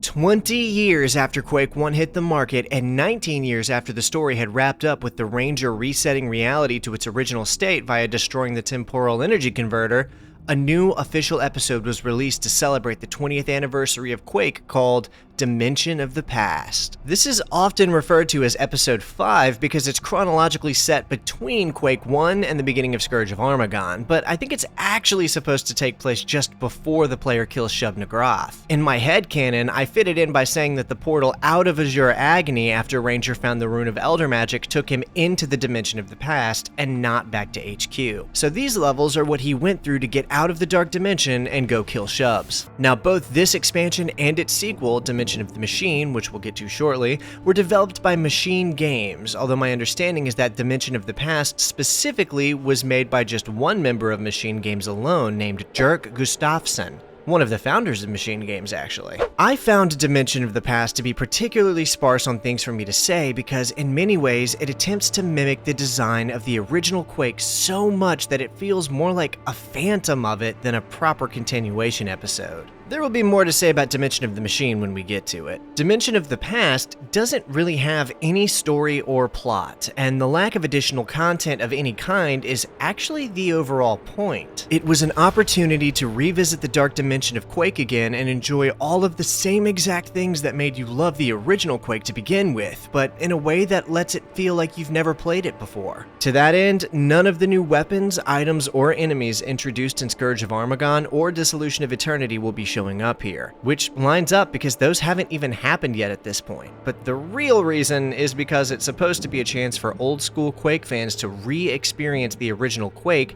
as if they'd never experienced it before. So with that said, let's see what awaits us in the Dimension of the Past. Like all good Quake expansions, Dimension of the Past starts us off in a little hub area where we can select the difficulty, look around, and then proceed into the action. This wasn't even needed for a single episode like this, but I seriously appreciate the decision to include it. It's nothing crazy, but I think it's very fitting for the episode itself. Well done. There's a nightmare portal hidden here too if you want that. Jumping through the portal, we leap into the military base, which I have to give credit once again to Jerk's decision to open the episode on Earth just like the original 4 episodes always did, and it feels right in place. His goal was to make Dimension of the Past feel like it could be slipped into the original game and not feel out of place at all, and I feel like he nailed it here. The general design of the map is pretty interesting and genuinely feels like an old military base suffering from the infestation of Quake's mine probes as we must fight through a horde of corrupted grunts, enforcers, and Rottweilers. It's a simple map, but it does a great job of re-inviting the player into this world before we take the slipgate through to another section of the base called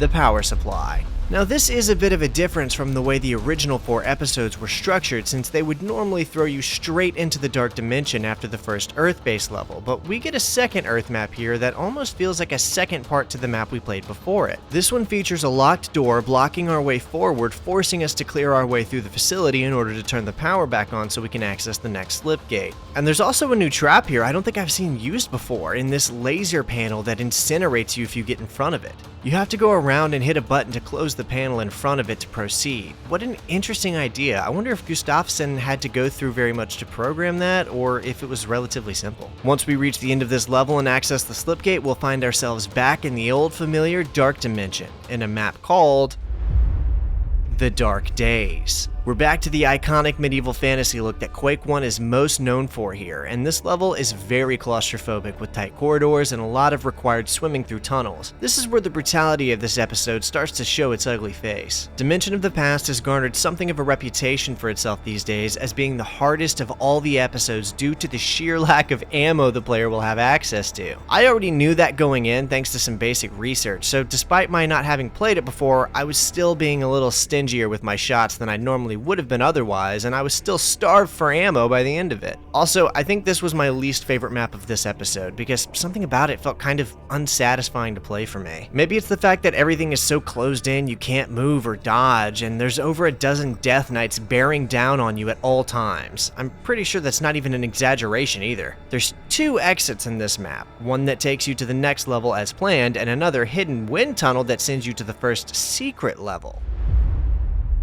The Forgotten Castle.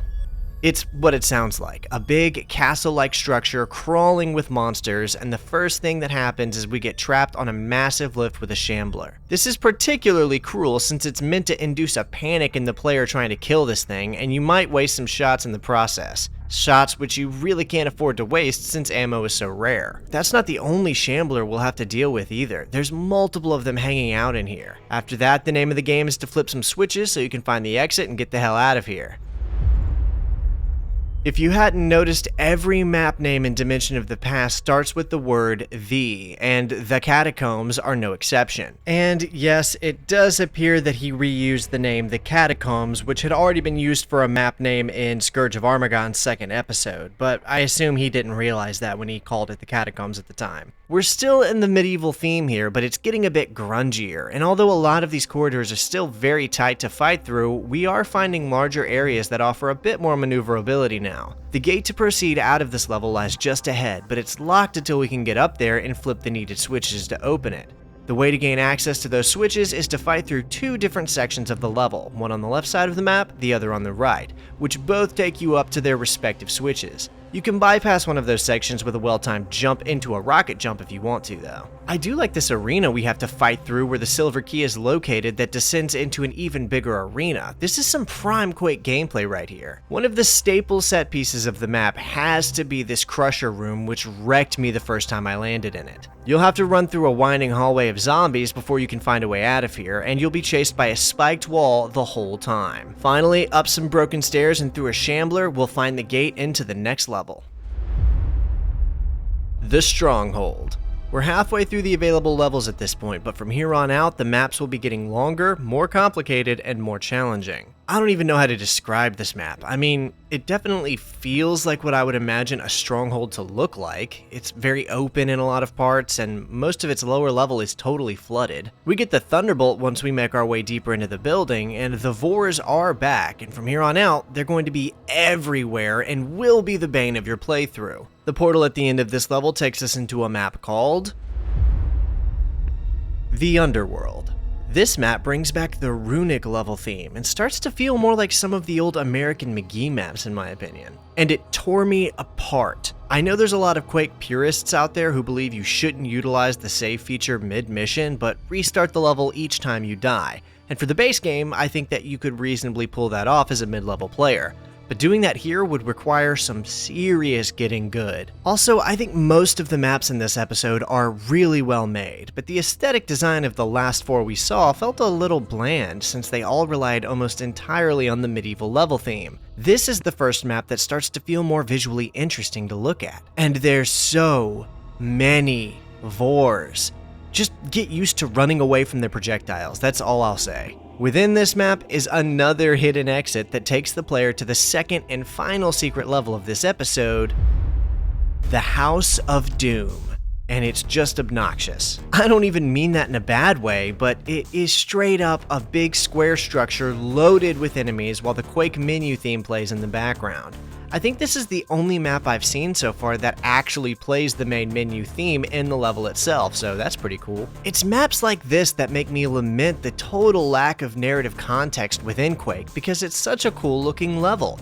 I mean, we're clearly in some kind of palace, and it makes me wonder what it was, or rather, could have been. Of course, a big part of Quake's appeal to a lot of people is the almost deliberate at times abandonment of any kind of story. This, like most of Quake's maps, is just a level by a guy who thought it'd be fun for people to play through, and that's really it. Some people prefer it that way, and to be fair, I do feel like Quake has at times been at its weakest when it tries to have a plot. Oh, come on, this isn't even fair. How am I supposed to dodge their blasts? Anyway, the exit out of here takes us into the Otherworld, which is the penultimate map, and it knows it. This level is brutal. I mean, within a few seconds of starting, we end up falling down into another crusher room with no readily observable buttons to shoot in sight. They're very cleverly hidden on the sides of the hole you fall through, so you've got to be quick to get through that one. It's a very sinister and atmospheric map, and I think my favorite of the episode personally. Certainly the one I remember the most after finishing. Well, aside from the last map for different reasons. It's a very maze-heavy map too. There's a lot of enemies and not a lot of ammo, and just there's a Vor around every corner. Literally every time you make progress in the map, another one spawns here. Oh, and watch out for this crusher trap.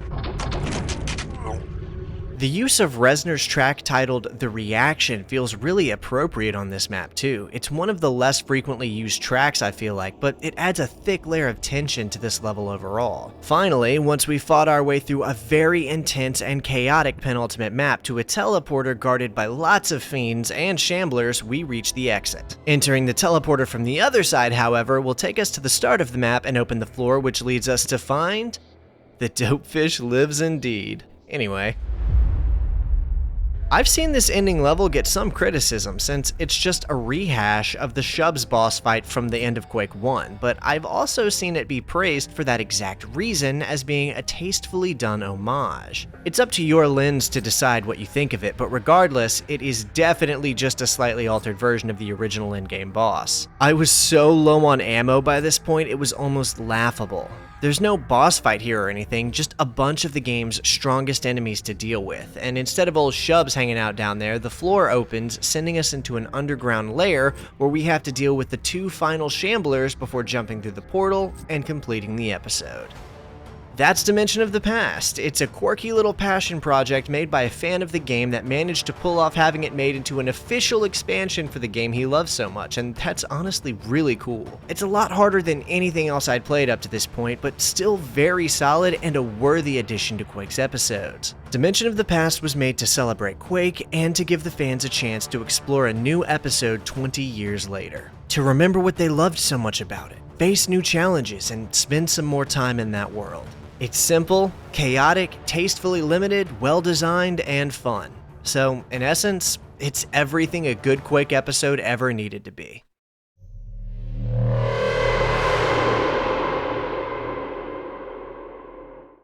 In 2021, when Night Dive's enormous new remastered version of Quake hit the market, it came with a brand new expansion designed to launch within said remaster. A fourth and final mission pack, once again handled by Machine Games, but this time by a whole team rather than just one man alone, although Jerk Gustafsson was still deeply involved across the production. The philosophy with which Dimension of the Past was handled has been completely inverted. Whereas that episode sought to stay within the lines of what the original Quake was and feel like something that very much could have launched within the original game and not feel out of place, Dimension of the Machine wants to push the limits of what Quake is capable of to absurd extremes. To show off something that looks like it absolutely could not have existed back then, and utilize Quake's engine to create an episode stuffed with modern game design philosophies and without the concerns of hardware limitations that may have plagued development back then. It's honestly bigger than the base game was. I don't think it would be inaccurate to say that, like how I said Scourge of Armagon and Dissolution of Eternity are basically a solid Quake sequel to the original game when combined,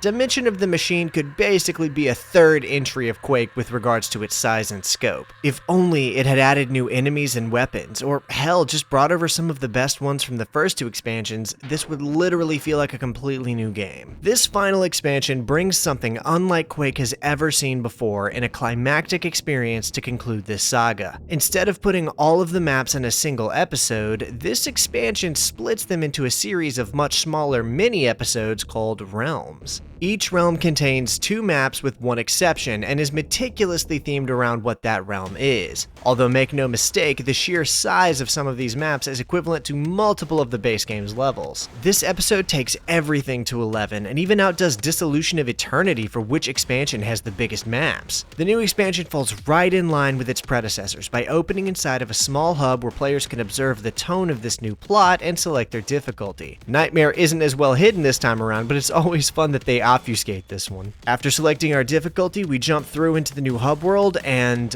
wow, the atmosphere is incredible. This expansion is stuffed with new assets, textures, and environments, all of which are completely dripping with atmosphere. The game refers to this hub as the Machine, and it's filled with multiple portals to other realms where the runes needed to activate the machine are hidden, so it's a lot like the original Quake in that fact. I like the runic symbols everywhere and the gross industrial aesthetic of everything.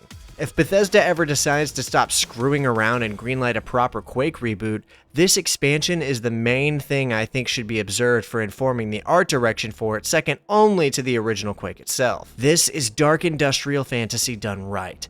Everything about this hub is incredible and literally exudes the personality and tone of the game. Within this hub, there are 3 rooms, 1 central chamber, and 2 side rooms. The side rooms each have 3 portals in them surrounding an altar of some kind where empty holograms show us the location to place the required rune. One of these portals is shut and the rune is already there. I wonder if this is meant to represent the Dimension of the Past expansion? I'm not sure what this portal was or why we started with it already complete. If anyone knows, please drop a comment to inform me. You can do them in any order you want, but I'll be covering them by the order of their file name listings, which seems to be the best way in my opinion, starting with the Realm of the Machinists.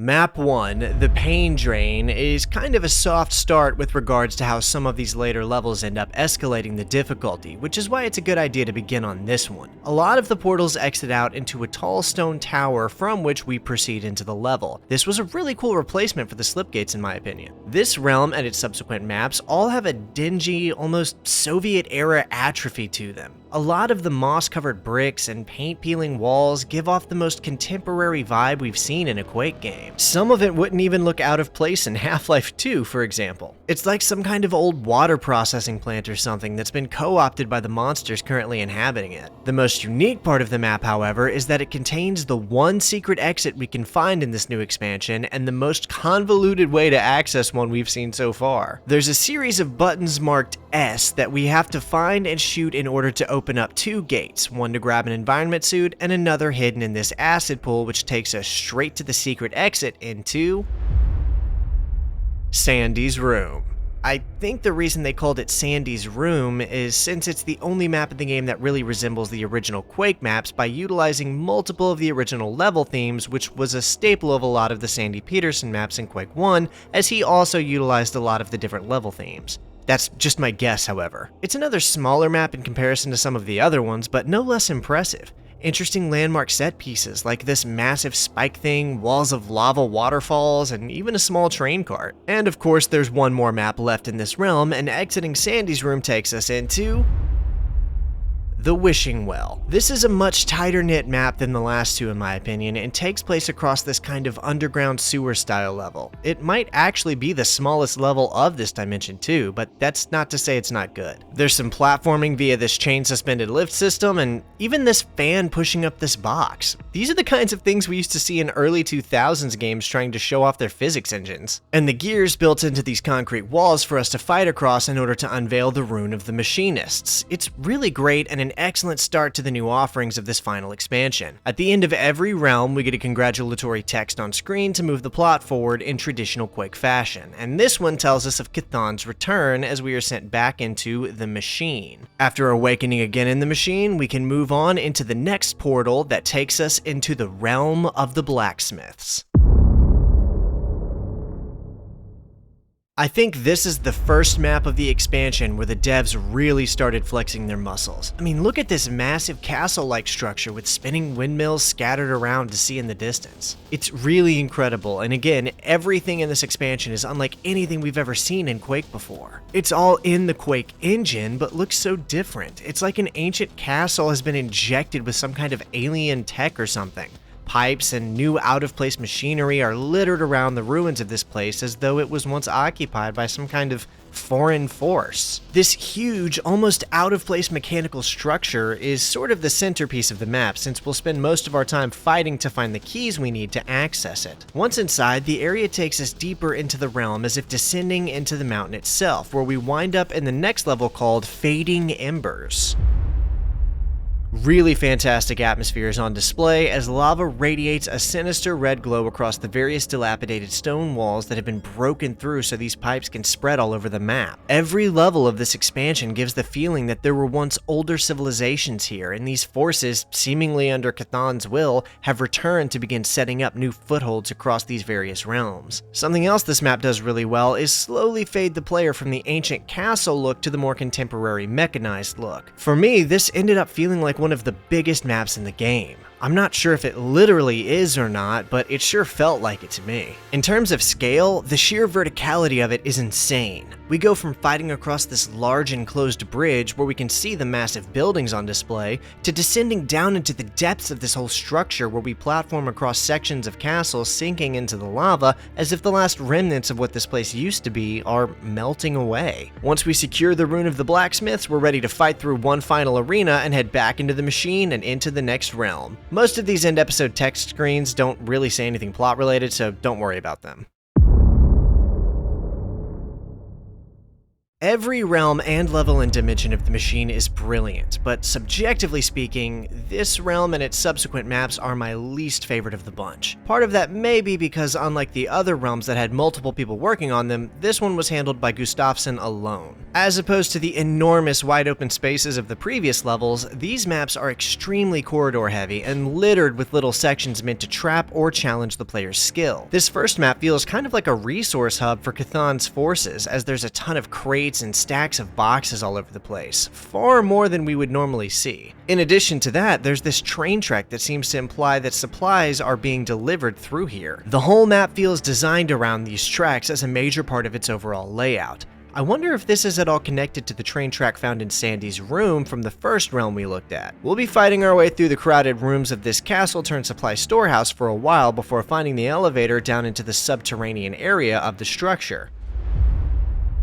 This level really reaffirms my previous assertion of this being a massive supply depot for the enemy because again, look at it. Although the deeper we get into this one, the more insane it gets, particularly near the end of the level when we start finding these elaborate traps waiting for us, most of which killed me more than once. It started to feel like I was back in Dissolution of Eternity for a little while there. I mean, come on, what was the practical purpose of these contraptions? Overall, I did feel a lack of the more iconic landmark areas we see across most of the other maps in this episode. In a lot of ways, they do feel more like the original Quake in that way, since they don't boast the same scale as the other realms we see and instead opt to take a more grounded and classic approach. This one platforming challenge alone took me over 5 minutes to complete though, because it demands a lot of patience, which feels very counter to how Quake would normally be played. Once we make it to the end, we can grab the rune of the Stonemasons and return once again into the machine. There's only 2 realms and 5 maps left to go, so strap yourselves in as we jump into the realm of the Cultists.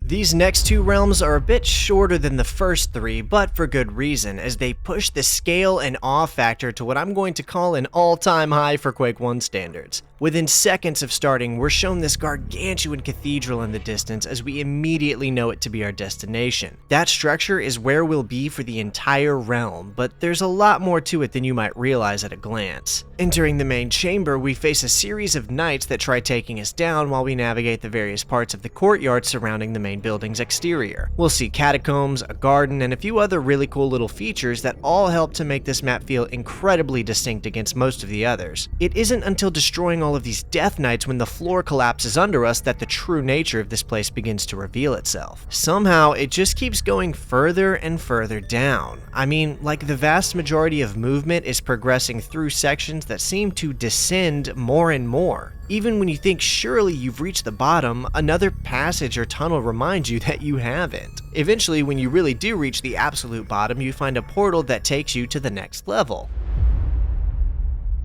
There's a sense of familiarity about it right away, even if I couldn't place my finger on it. But, you know, we have things to do, so we push forward into whatever else this place has waiting in store for us. More winding halls and corridors, only now with even deadlier creatures than before, and somehow we're still going down because this realm seems to be one of perpetual descent. Now, if you're really paying attention to the footage on screen, you will have noticed that all of this is the same as what we were seeing in the last level, only upside down. Yeah, the second map of this realm is a literal inverted version of the first, but don't worry, it's not just playing through the same thing again upside down. They weren't lazy about it at all. There's whole new sections we didn't see before, like platforming across these cliffs and through these pipes, which does lend itself to making the scale of this whole thing feel all that much bigger. Not to mention, seeing the structure like this is just really cool, and I mean, just look at that skybox. Outright gorgeous. At the end of this whole thing, we'll be taking on a final arena filled with shamblers, vores, and a healthy dose of other vicious monsters, all guarding the rune of the Cultists, which we then grab before heading back into the machine again. Only one realm remains, and it just so happens to be my favorite, which most of you will see why pretty quickly. The portal drops us off in some kind of mountain, where the sky is a dark hue of purple like we're in the middle of a nebula, before suddenly we see everywhere we are is suspended in a void of nothing. This could be a throwback to the Edge of Oblivion map, since this idea is very similar with the suspended platforms, or it could just be that Quake has a lot of maps like this in later games, and this is a continuation of something already normalized in the series at this point. It can probably go without saying, but I love how all of this looks. Like, where even are we right now? Fighting through these ancient ruins built upon rocks suspended in the air, surrounded by nothing tangible in most directions. It's so cool. But this level really gets cool after we fight through this old temple and find a uniquely designed button on the wall that opens the floor to a portal, throwing us into a cell of some kind. I'm just gonna be straight up about this, we're on a space station. Now, the design mostly resembles the same sci-fi textures and aesthetic design as the base Quake 1 human sci-fi textures, but there's a few things that lead people to believe that this could be a repurposed Strogg prison station. For one thing, the Strogg's logo is present, but the Strogg's main logo design was from the original Quake anyway, and just got reused in Quake 2. I mean, it's seen in almost every Quake map. However, this specific Strogg logo we see on this terminal screen I don't think is ever seen in the base game, and this is the only time in Quake 1 I think it appears. Also, the terminal itself is very similar in design to the terminals the player uses in Quake 2. Not to mention, the font on the machines is the same from Quake 2 as well. We'll get to the Strogg and all of that later on, but for now, I really just wanted to bring it up here to say that I believe Machine Games were doing a little bit of continuity connectivity here. I totally buy that this is an old Strogg prison repurposed to be used by Chthon's reformed forces of Quake. The main purpose of this structure, however, is to hold hostage various minions who once defied the will of Quake, but of course we end up releasing them and having to destroy them all. Given that I'm just a huge sci-fi fan in general, this was obviously my favorite map of the expansion. It gets even more fun when we have to fight through all of the released captive monsters as parts of the prison are exploding around us, narrowly making it to the final slipgate off the station as it presumably blows up behind us.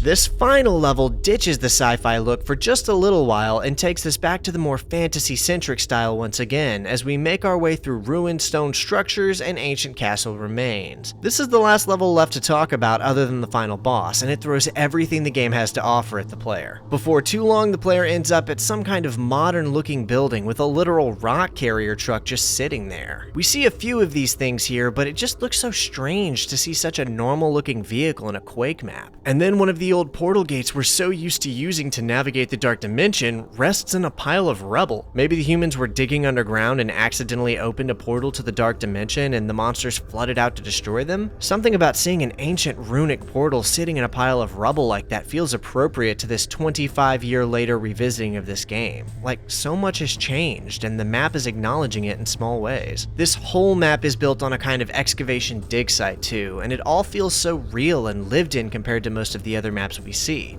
Oh yeah, and of course,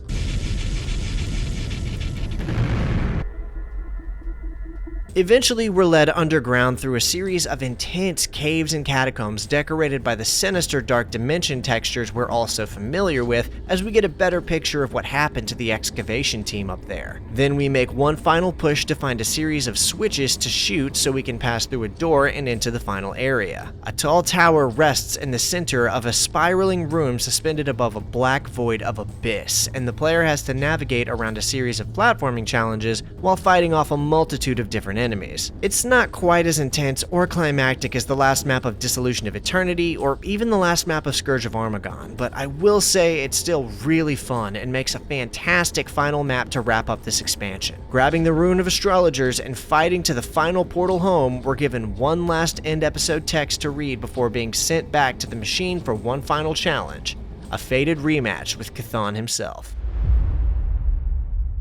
The final map is as simple as they come. It's a sort of rehash of the original Chthon boss fight, but with two small additional areas you have to fight through in order to attain a set of keys. The doors to these small areas open sequentially after the player uses the Thunderbolt to push Chthon into the lava, something you have to do several times before you eventually kill him for good. Unlike the first encounter with the Great Lava Beast, there's no tricks needed to kill him with the environment this time, since you already have a gun that shoots lightning and the map has an infinite supply of Thunderbolt rounds that it drip feeds you throughout the battle. Most of this is just running in circles to avoid Chthon's fireballs and taking shots at him with the Thunderbolt until he finally dies. There's a few enemies to contend with in these small sections on each side of the arena, but not very many, and once Chthon is vanquished and the two keys acquired, we can exit through the final portal, having finally completed Quake in its entirety. Our last end episode text screen appears to tell us that with Chthon dead and every death squad destroyed, it's over now, and Quake, along with her dark plans, have been halted for good. Shub-Nigroth is defeated,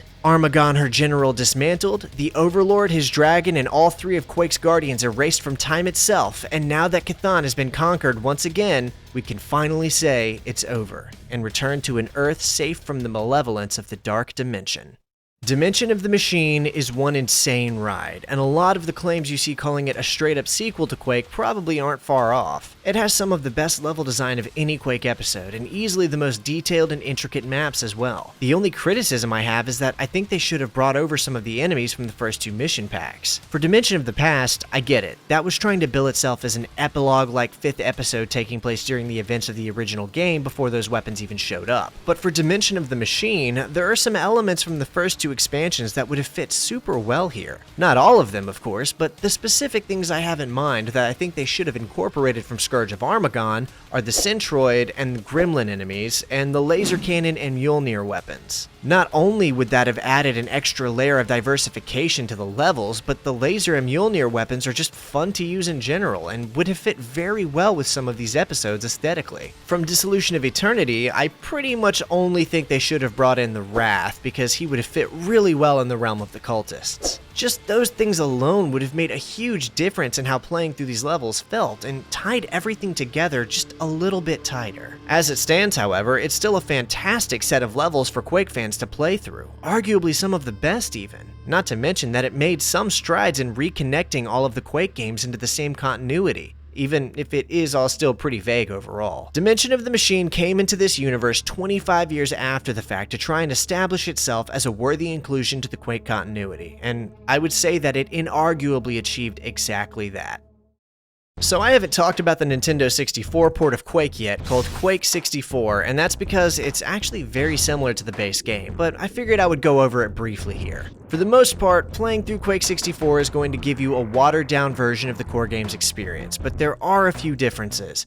Handled by Midway Games, Quake 64 features no difficulty selection map like the one seen in the PC version, and the difficulty is selected through the menu screen. Because of this, there is also no episode selection area either, and the player just has to play through all of the episodes congruently as though it's all one single campaign. This isn't all that bad either, because in order to fit everything on the cartridge, Midway had to cut a few of the maps from the game. Missing from the Quake 64 roster are the 4th map of Episode 1, the Grizzly Grotto, the 1st and 4th maps of Episode 2, the Installation in the Ebon Fortress, the 5th map of Episode 3, the Wind Tunnels, and the 1st and 4th maps of Episode 4, the Sewage System and Hell's Atrium. Gotta be honest, those are probably smart calls on which maps to cut out too. Even though Quake 64 does make you play through every level sequentially in order to reach the end, your inventory is still reset at the end of each episode, so it is still very much like playing the original game in that way. There have been a small handful of changes made to a lot of the maps, but most of these changes are very minimal, such as altering where an exit is, or replacing one enemy type from the PC version with a different one for this port. And of course, due to this being on a cartridge, the Nine Inch Nails music is not present, and was replaced instead with an original MIDI soundtrack composed by Audrey Hodges, and it's really good actually. Even though it's very different, it still nails the tone and atmosphere of the Nine Inch Nails PC version score. Of course, playing it with an N64 controller does add a completely new challenge to the whole game, since it's significantly harder to handle these mechanics on the notorious controller compared to a mouse and keyboard.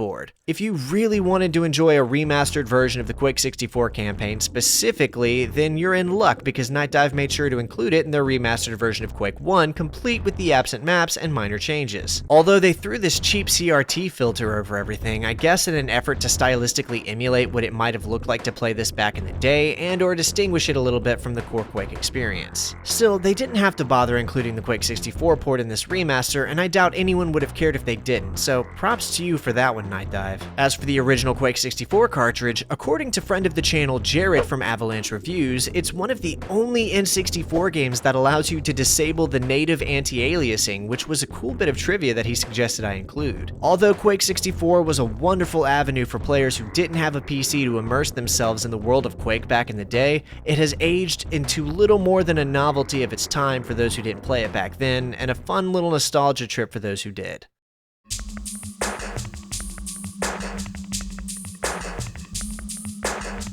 For roughly a decade, the word deathmatch was synonymous with online multiplayer video games. Now, it wasn't Quake that spawned or even popularized the term, of course. That honor goes to its predecessors in Doom 1 and 2, respectively, but Quake certainly did skyrocket the concept to new heights. At this point, the idea of having played Quake's multiplayer in its heyday is spoken of with such a degree of reverence that it kind of makes those who didn't get to experience that, like myself, somewhat jealous. We've even got celebrities like Joe Rogan talking about how cool it all was on his podcast. My addiction got re-sparked again. We were playing 2, 3, 4 hours a day.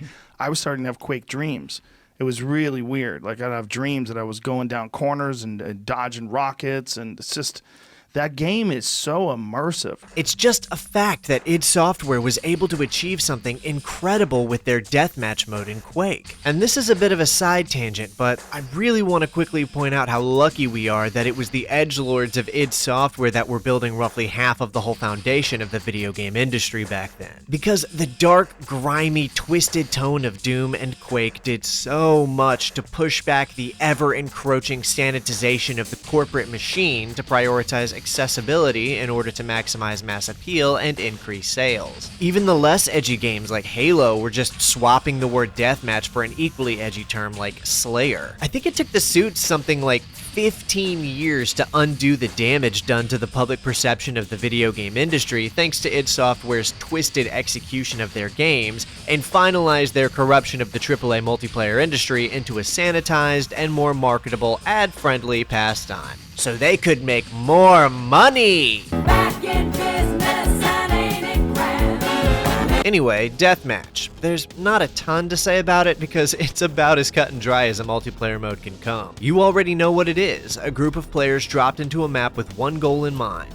terminate anything that moves. Of course, I was playing this on the remastered version and did manage to get into a few matches since the game still has something of an active multiplayer scene. I was obliterated, but I mean, I was expecting that. I was always better at the later Quake entries than this one, and Q1 Deathmatch players do not mess around, I'm telling you. I'd call these classic Quake players sweats, but they didn't seem to even be trying, to be honest. They're at that point where it doesn't even make them sweat anymore. They're just good enough at the game that they barely have to try to win. As for the arenas where the deathmatching takes place, Quake featured 6 maps released with the original game back in '96, created specifically for Deathmatch, and 4 additional maps included with the 2021 remaster to expand on that palette. The vanilla 6 maps were called Place of Two Deaths, Claustrophobopolis, I think, The Abandoned Base, The Bad Place, The Cistern, and The Dark Zone.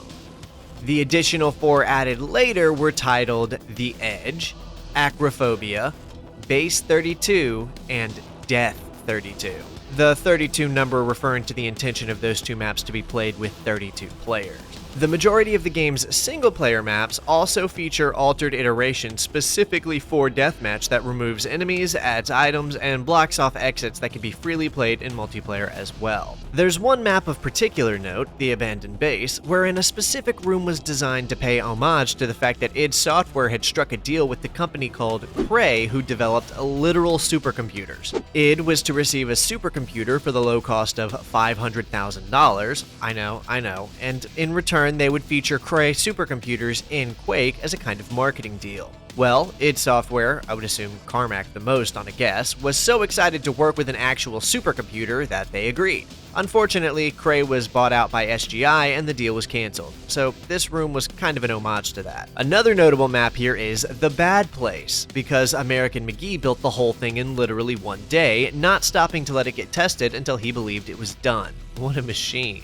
This was also the only level in the base game that used the main menu theme as the background music, making it the only place players would hear it outside of the menu and the end episode story texts. The other map the Quake theme is featured in is called The Edge, and although absent from the vanilla game, it was made available for download not long after Quake's initial release. Of course, it was also restored and included in the 2021 remaster, along with another really cool map called The Court of Death, or rather, restored to its original name, Acrophobia. This map was designed by American McGee for inclusion in the base game, but was ultimately left unfinished and cut before release. The map would go on to be discovered by David Namoxy during the production of the Nintendo 64 port, and he would finish it himself and see it included in Quake 64's retail release. The map would also later be restored to some copies of Quake 1's CD release in 1999, before ultimately seeing its final realization in the 2021 Night Dive remaster. Also included in the remaster is a Capture the Flag mode, complete with a new set of maps specifically for it to enjoy playing a fresh take on classic Q1 Deathmatch. There's also a Horde mode, which is really cool and I think works very well in Quake's engine like this. I really enjoyed it. It's not the most involved Horde mode I've ever seen, but it's still super cool and has 7 awesome maps made specifically for it, which I really liked. Particularly the last map called The Tower, which I'm 99% sure is set in Cerberon, the Strog's capital city from the planet Strogos in Quake 2 and 4, which is such a great tie-in. And lastly, the capacity to run the campaign mode with up to 16-player co-op opens up endless opportunities for Quake 1 fun with your friends no matter how many times you've played through it all before. The multiplayer community of Quake has been around for decades and has continued to build upon and flesh out what this game is capable of looking like through mods for just as long.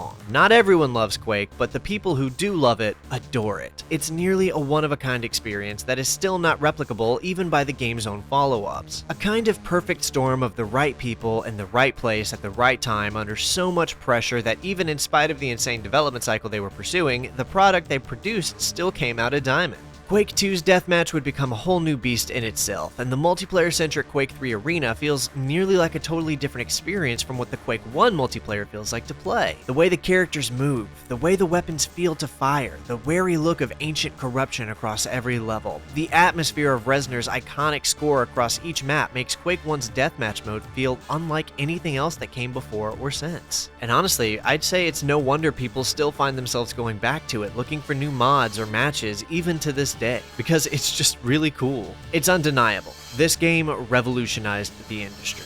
Other shooters would be chasing the feeling of Quake 1's deathmatch mode for roughly the next 10 years or so, with that kind of what we now call arena shooter gameplay dominating the multiplayer shooter landscape for long after Quake had left store shelves.